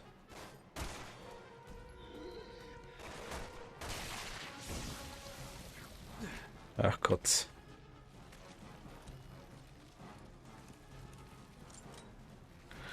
Hundertprozentig wieder komische Schwurbel-Echsenviech.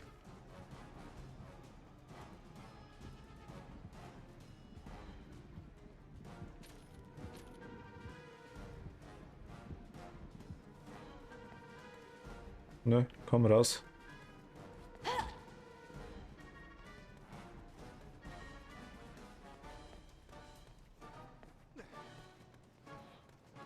So, weiter, haben wir Glück.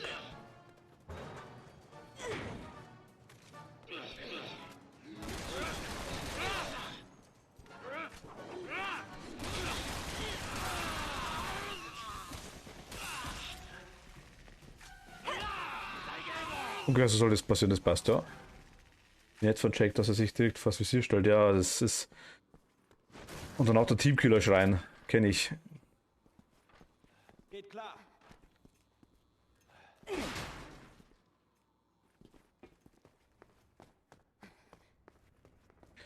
Der ist nur noch meine Kills aus, das weiß ich.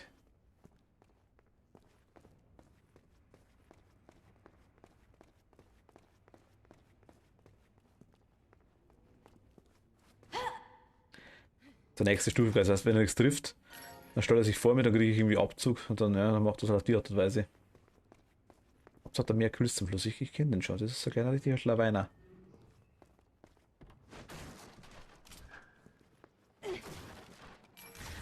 Oh, ja, gib's. Ich mag Schrotflinte. Und Schrotflinte mag mich. Tschüss. Ich spiele DBD.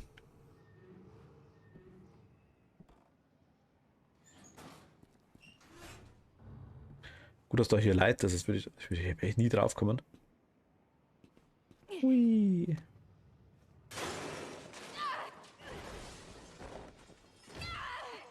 Sherry ist die Beste. Elegant. Athletin, die seinesgleichen Wollten Sie sucht. nicht wissen, wie es mir geht? Nö. Ich dachte, Supergirl ist unverwundbar.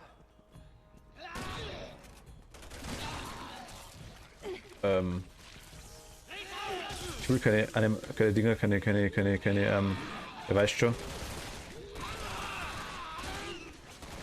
Wurmis und Schneckis und was ich was alles für Zeug da haben.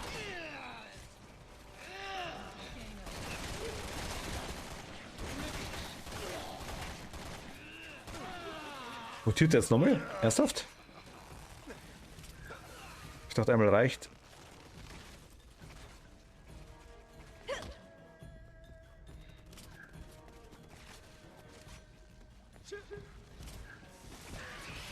Ach, die Schulfisch, weil du weißt.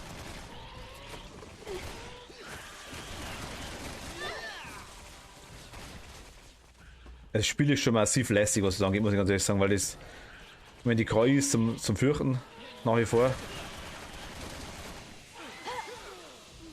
Und selber weiß man eigentlich gar nicht, was aktuell auf einen schießt.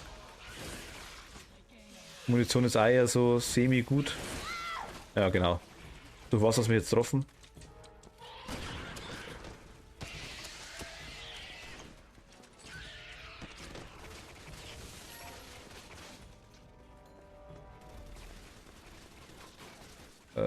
Da hinten sind aber hier, okay. Verstehe ich.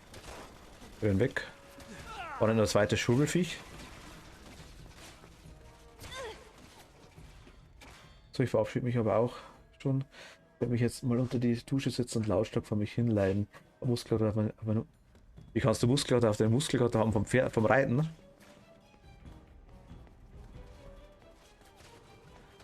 Wovon träumen Katzen nachts von einem Muskelkater, ne?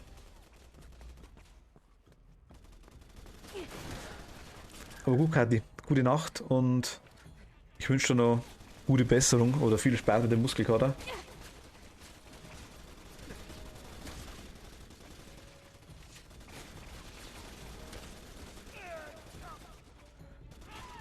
Ah, da oben ist einer, okay.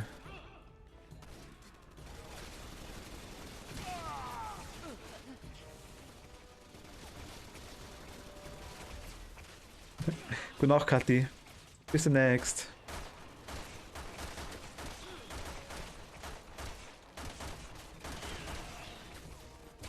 Oh. Aus der Deckung.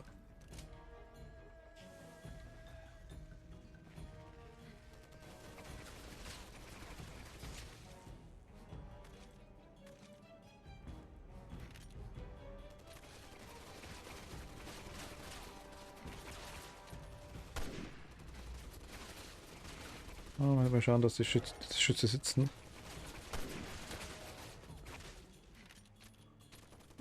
Ich bin der Sniper, ne? Der trefft gar nichts. Der hat gesessen. Der mutiert wieder. Das ist ein komischen Wurmvieh, das ist ekelhaftes Viech.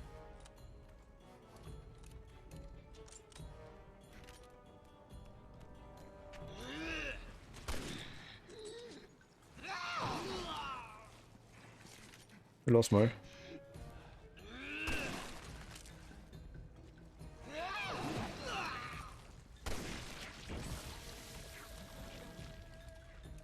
Mir geht's halt aktuell nicht so gut.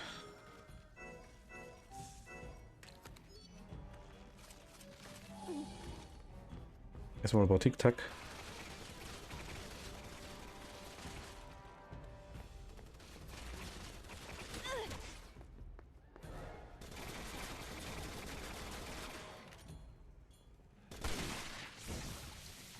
Könnte noch als Acke. Ach Gott, scheiße, die.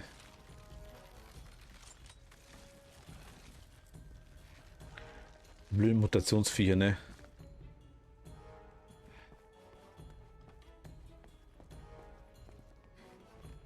Die ist auch verriegelt. Noch eine. Na gut. Also nochmal. Ich mag gar nicht so viel Verriegelungen. Kann ich da hoch? Geht klar.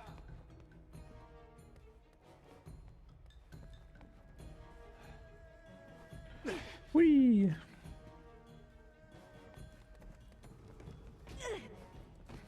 Bin gespannt, wie lange noch mal leben.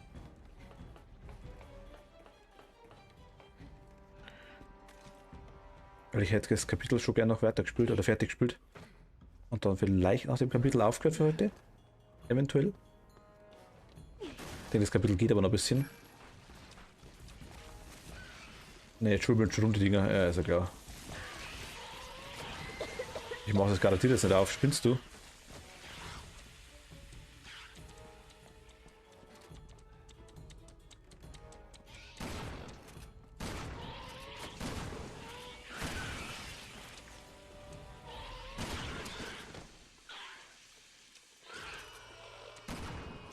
Wie das Viech noch lebt, ne?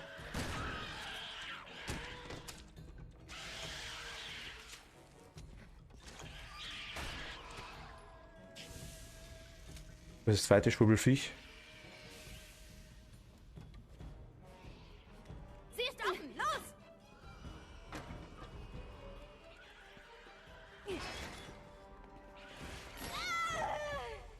Weißt, ich renn raus, der schießt auf mich, ist ja klar.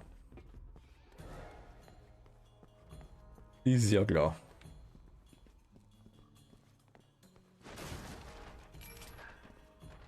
Okay, Strohflintenmuni nehme ich sehr gern. Oh.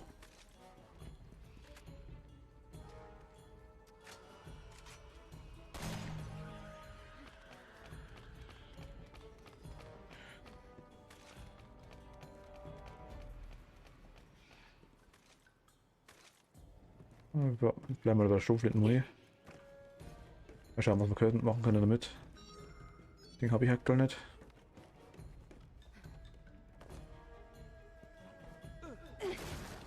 Nice.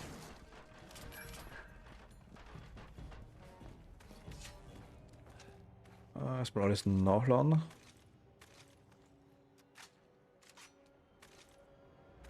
Okay. Ich weiß, was ich tue.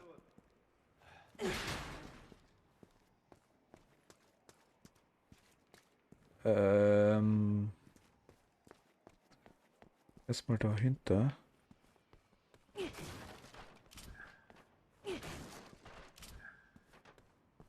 Wir kriegen Schrotflintenmuni, das ist gut. Die können wir gut brauchen. Ah, jetzt der Kettensägenheinz war das genau bei uns, stimmt ja.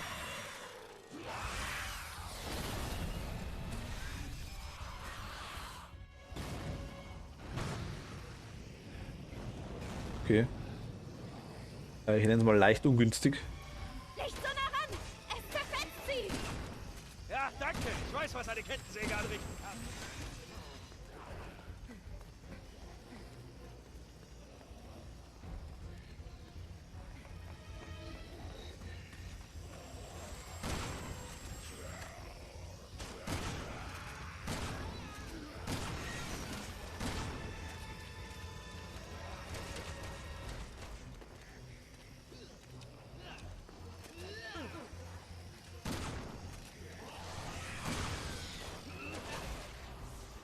Geht tatsächlich.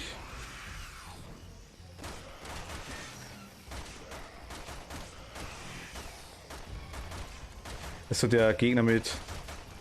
Werd mal deine Muni wieder los, du hast zu viel.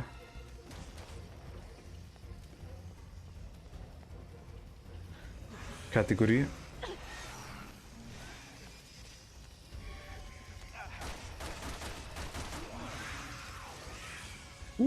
Tschüss.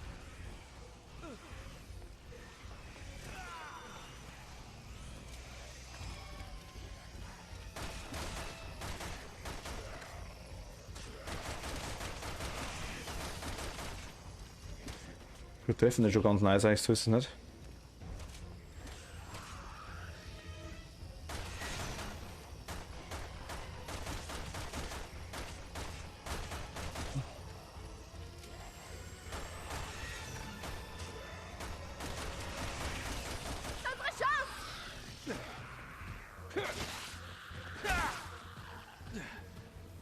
Er gehört dir. Darf ich einmal? Okay. Nimm das, verdammtes Monster! Was das jetzt? Oh nice. Ich glaube, er ist hin.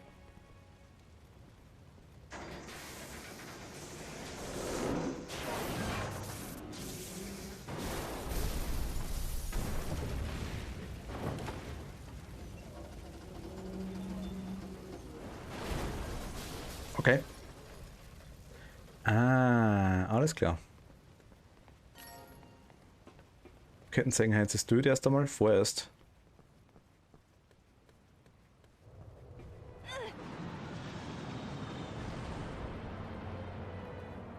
Es ist amerikanisch. Hell. Vor allem ist es vielleicht auch amerikanisch, aber in erster Linie ist es hell.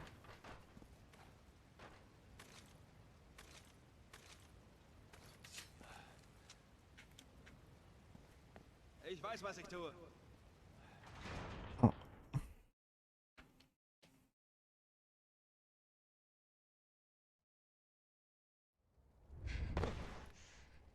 Ah, jetzt sind wir da.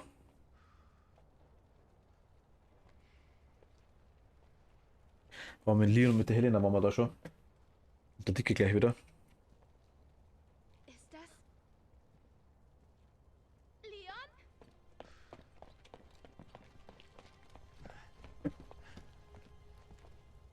Sherry? Was machen Sie denn hier? Ich gebe Personenschutz. Nicht bei allem. Ja.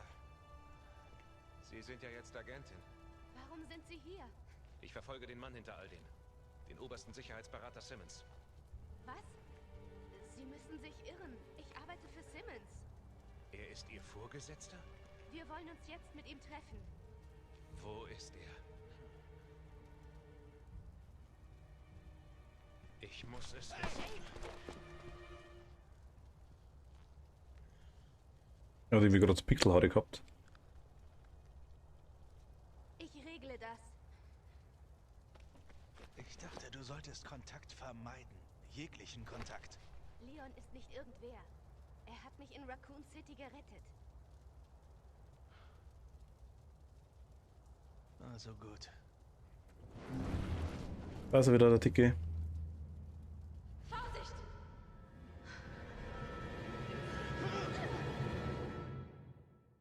Hui.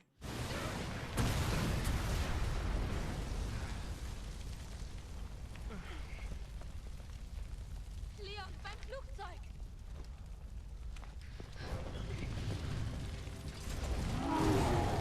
Hier schon wieder? Ihr Freund?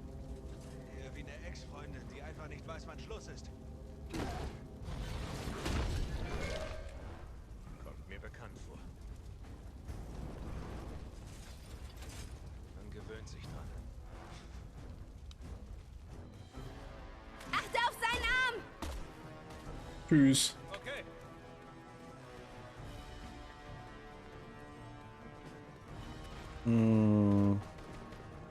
Die machen das schon. Bin mir ziemlich sicher.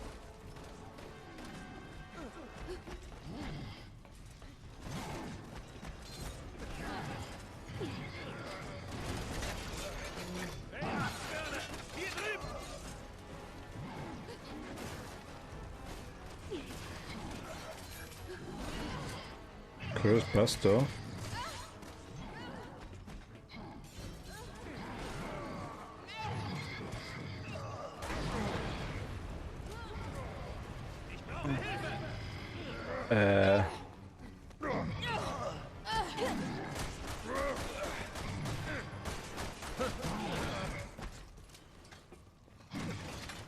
Okay. Die machen das doch nicht so.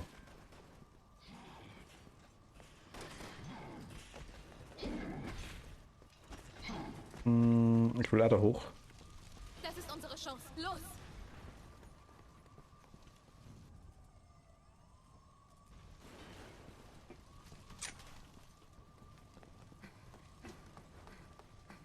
Dahinter? Ernsthaft?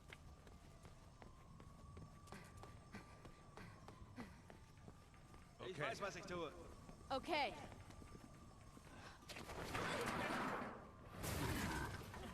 Oh, Leon und Sherry. Sind Sie okay? Aber sie immer nur mit Sia und reden, verstehe ich nicht. Ist das ein Spaziergang, oder? Keine Ahnung. Ich war zu jung, um zu verstehen, was damals passiert ist.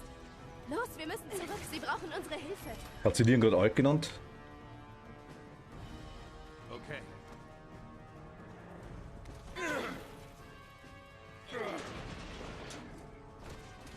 Ich glaube, das geht. Sherry, gehen Sie ans Steuer. Okay. Klar. Ich steuere das Ding.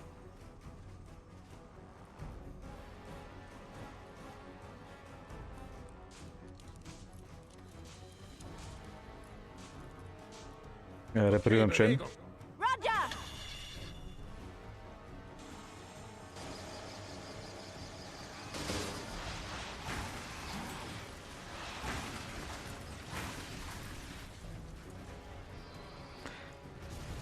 Autofahren mussten üben, glaube ich. Wieso stirbt er denn nicht? Weil du nicht erwischt hast. Hören Sie bloß auf! Aber vielleicht können wir ihn zu viert erledigen.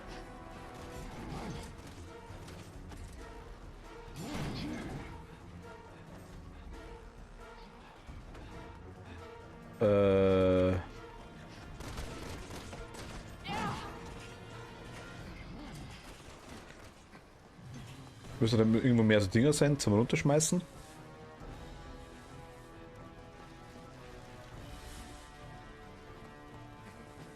Dann was zum Aufstampfen.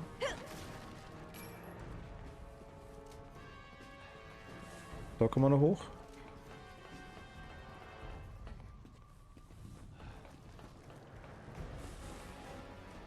Da drüben.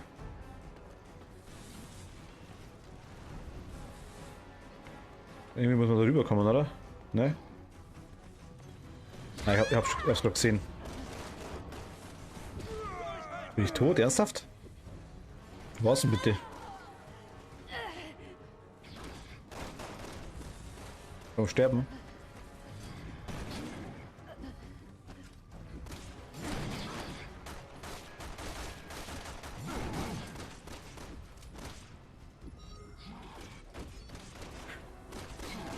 Ich glaube, munitionsmäßig ist aktuell gar nicht so nice. Geh mal her.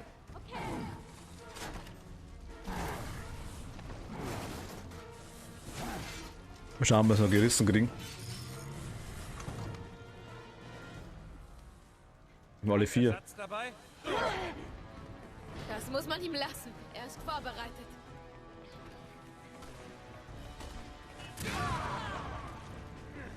Wie gesagt, er stirbt nicht.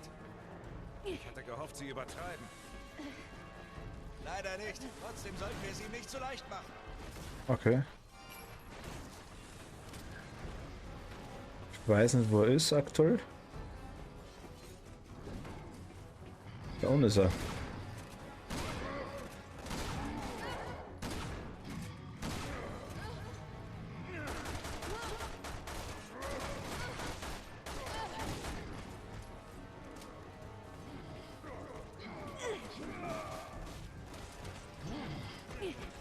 Das ist der nächste, der den Mutterschubs kann. Oh, ciao. Ah, ich wollte das Ding, ich wollte die. Alles okay?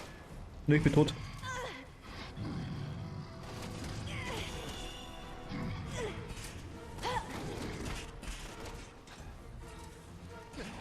Das will ich haben. Oh ja. Also ich habe die zu Genüge. Achso, okay. Ciao.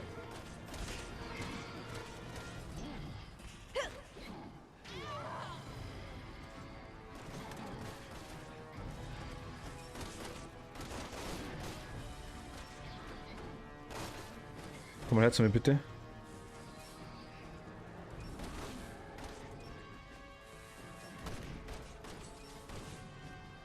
Komm mal her.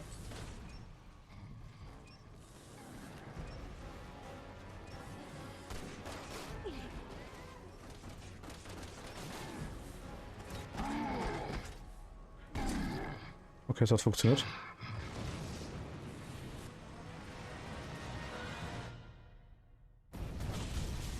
Okay, nehme ich.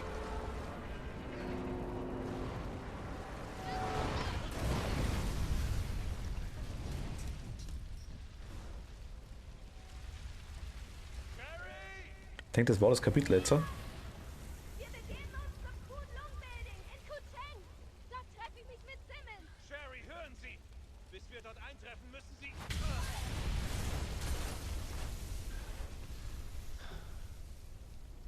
Hey! Wenn er nur so gut ist, wie du sagst, schafft er es. Okay? Das stimmt. Beeilen wir uns.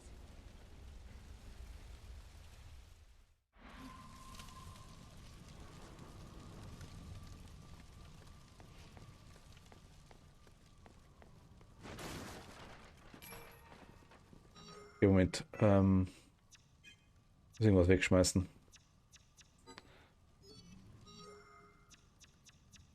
Die Dinger da.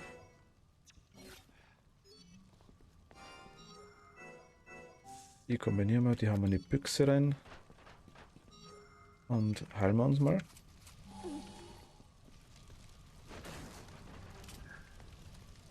Okay, wieder aufgesammelt, alles klar. Hier haben wir nichts. Und runter. Da geht es noch.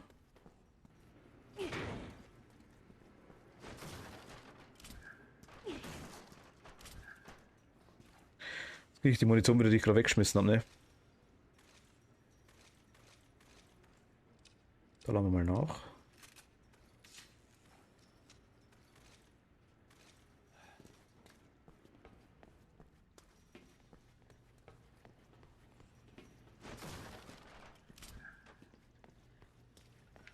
Wir sind da drüben hin. Waren wir richtig? Ja doch, okay, wir sind richtig.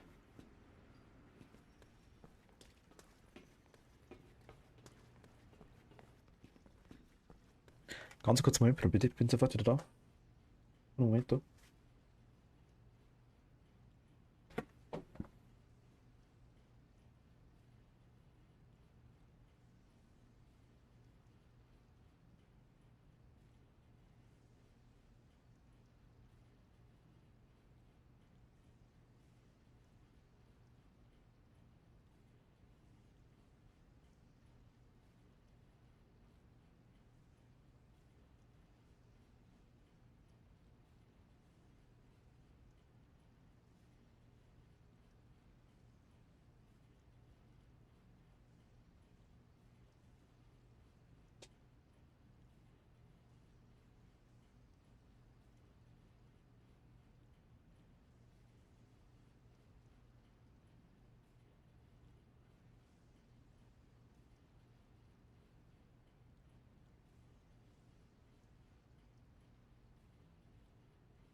So, bin schon wieder da. Hoppala. Und so. Sind wir wieder da?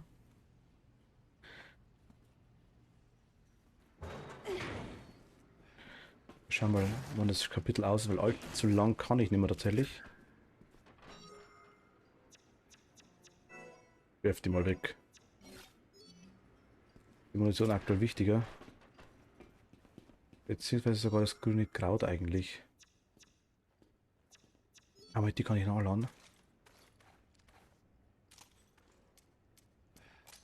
Perfekt. Geht klar.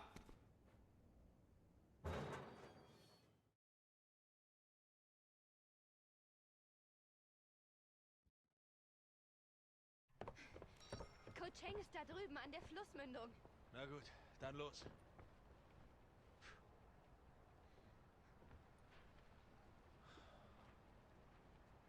Es ist wegen Simmons, oder? Es kommt schon alles in Ordnung. Okay?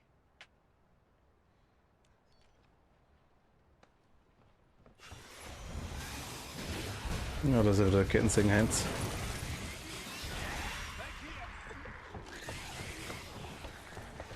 Ich denke, das ist das letzte wahrscheinlich. Da ist die Ada. Hast du das?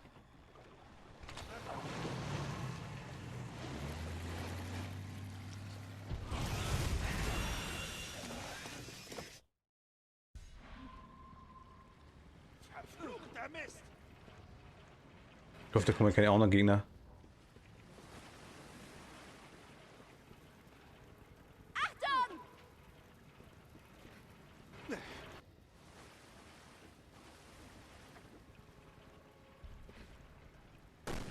Der Tag nimmt einfach kein Ende, oder?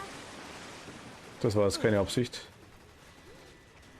Ich kann mit der Steuerung. Moment, was?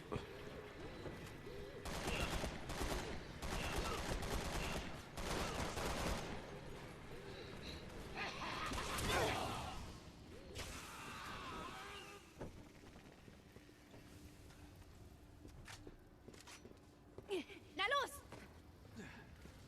Okay.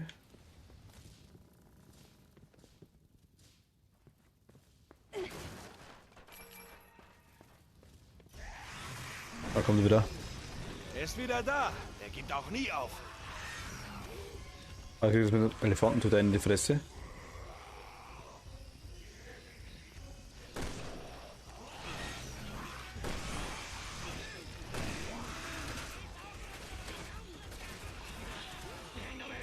Müsste mir eigentlich ganz gut tun.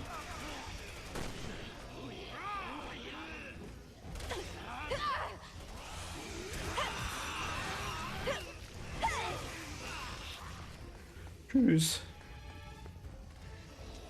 Dann boxen wir mit der Schrotflinte ein bisschen durch.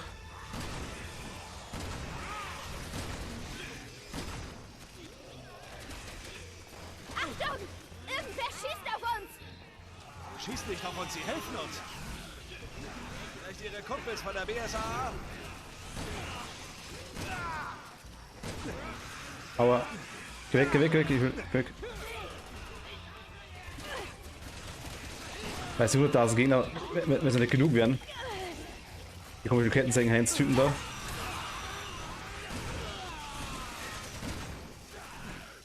Das ist zwei? Nee, das ist einer.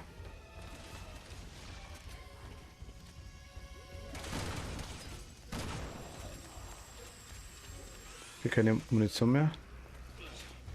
Kurz Waffe wechseln.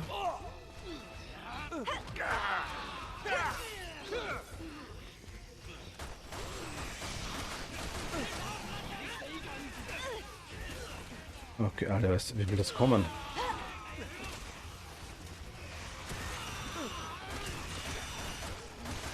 Okay, wir haben noch. Das war das erste Mal.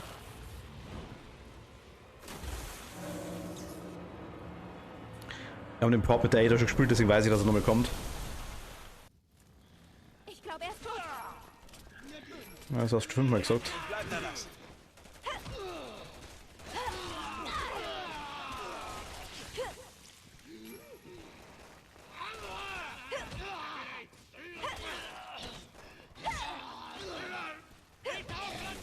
Okay, das ist auch tot.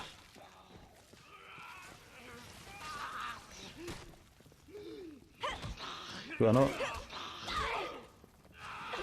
Das hat gefallen, perfekt. Okay, Nachladetime. Ich habe nicht. Du bist voll. Du kannst nachladen.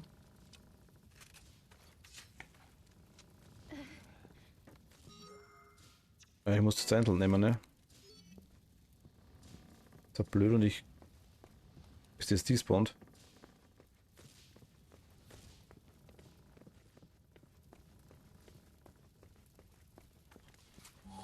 Ah ja. Okay. Dann ist halt so.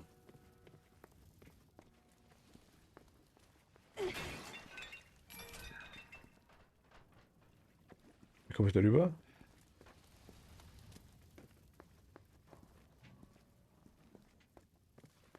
Ah, einfach drüber. Ich glaube, Okay. hier ist noch ein Boot.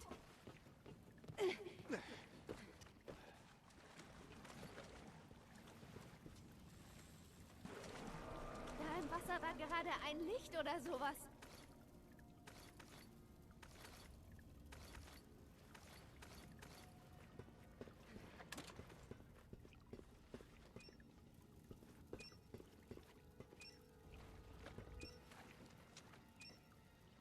Muss ich jetzt fahren?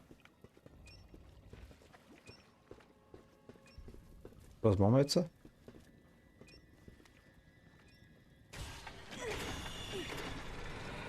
Achso, okay, das wollte ich machen. Ich sehe halt gar nichts. Verfluchter Mist!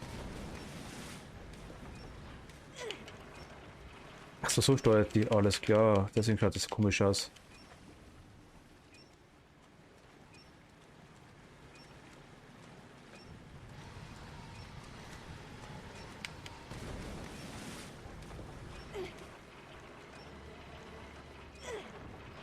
Okay.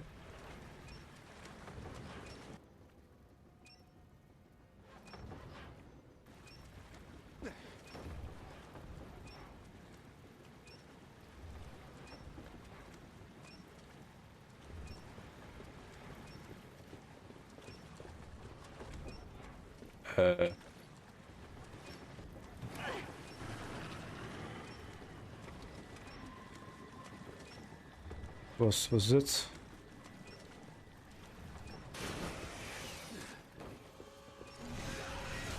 Oh, nicht doch im Ernst!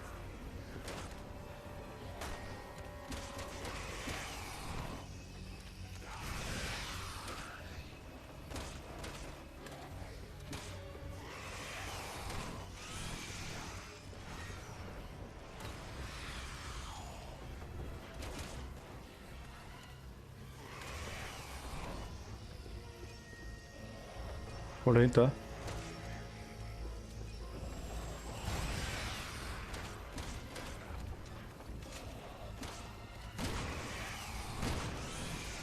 Oh, oh, oh.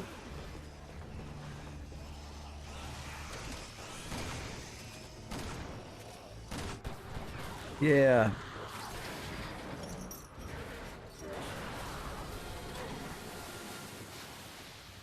Ich glaube, jetzt haben wir es aber endgültig, hoffe ich.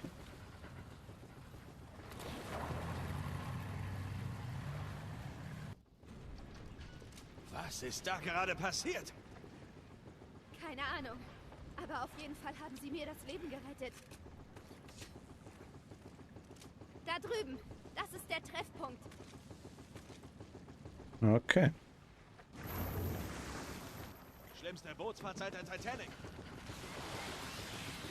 Schon wieder der? Scheiße. Ach Gott, ernsthaft. Jake!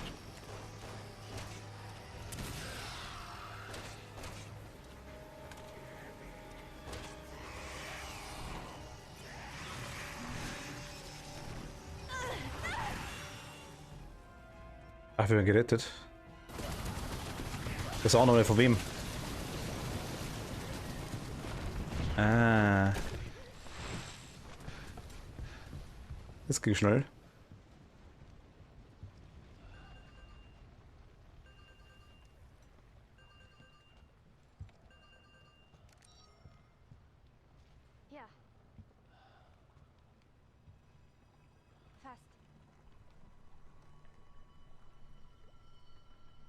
Wir werden uns beeilen. Dein Boss hat dich voll unter Kontrolle, hä?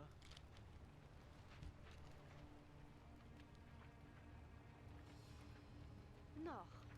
Gut, gehen wir. Alter, wie lang geht denn das Kapitel, ne?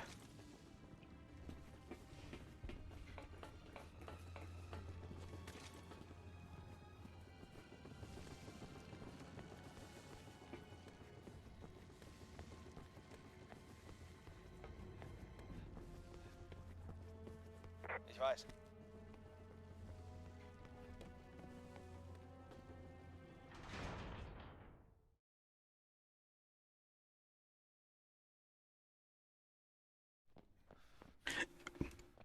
Ich finde die Kapitel teilweise ein bisschen krass. Also teilweise sind sie extrem lang, teilweise sind sie so extrem kurz. Wenn es stimmt, was Leon über Simmons sagt, müssen sie fliehen. Egal, was passiert.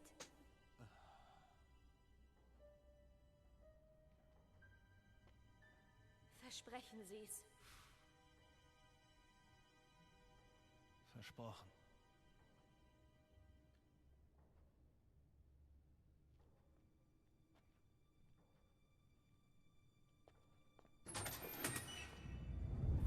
Nein! Halt! Ah, Agent Birkin. Perfektes Timing. Seien Sie so nett und nehmen Sie die beiden fest, ja? Sie sagen, Sie stecken hinter dem Terrorangriff. Stimmt das? Was? Laufen die herum und reiben es jedem unter die Nase, der zuhört? Antworten Sie! Es dient dem Schutz der Vereinigten Staaten und der globalen Sicherheit. Wie soll die Ermordung des Präsidenten gut für das Land sein?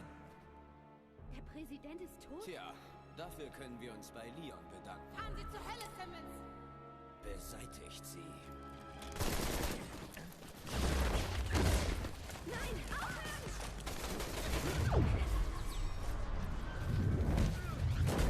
Feuer einstellen! Die beiden da können wir noch gebrauchen. Okay. Sie müssen vorsichtiger sein. Okay. Wie geht's jetzt weiter, du Held?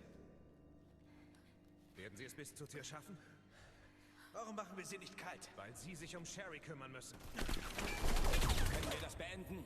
Ich habe Wichtigeres zu Und tun. was werden Sie beide jetzt tun? Wir erledigen Simmons. Hier sind Informationen drauf, wie man den C-Virus stoppen kann. Simmons will sie. Danke. Ich sage FOS Bescheid, dass sie Geleitschutz brauchen. Bewegung!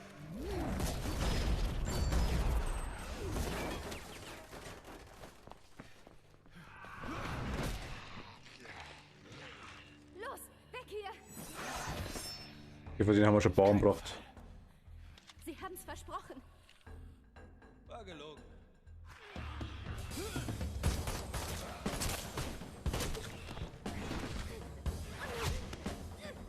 Cinematic.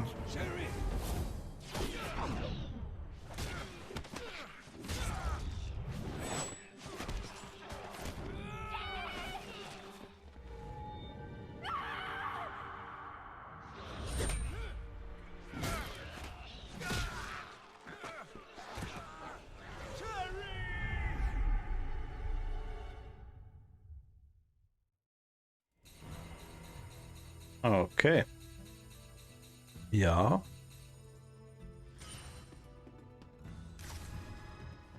Okay, das war auch gekriegt. Sehr nice. Ende des Kapitels 4. Geht davon aus, wir haben noch ein Kapitel. Machen wir beim nächsten Mal.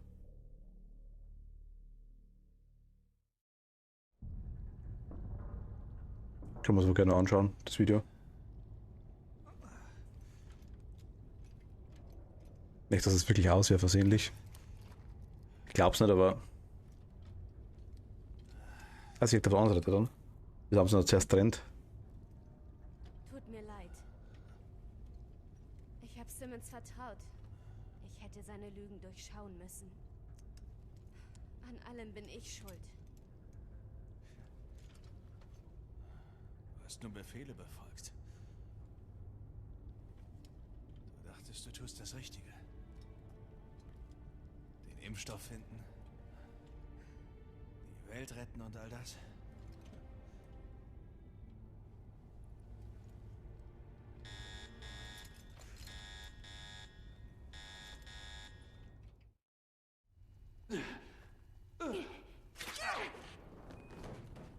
gerade passiert?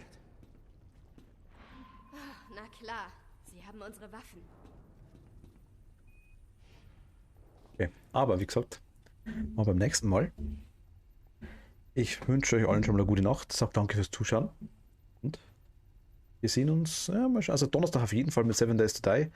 Eventuell je nachdem, vielleicht kann es sein, dass morgen schon passiert. Ich muss mal schauen. Da höre ich mal Bescheid, aber ihr seht es dann eh. Aber ich glaube spätestens Donnerstag mit 7 Days to Die. Ansonsten, ihr seht es. Okay, ich wünsche euch eine gute Nacht und bis zum nächsten Mal. Danke fürs Zuschauen. Ciao, habe die Ehre.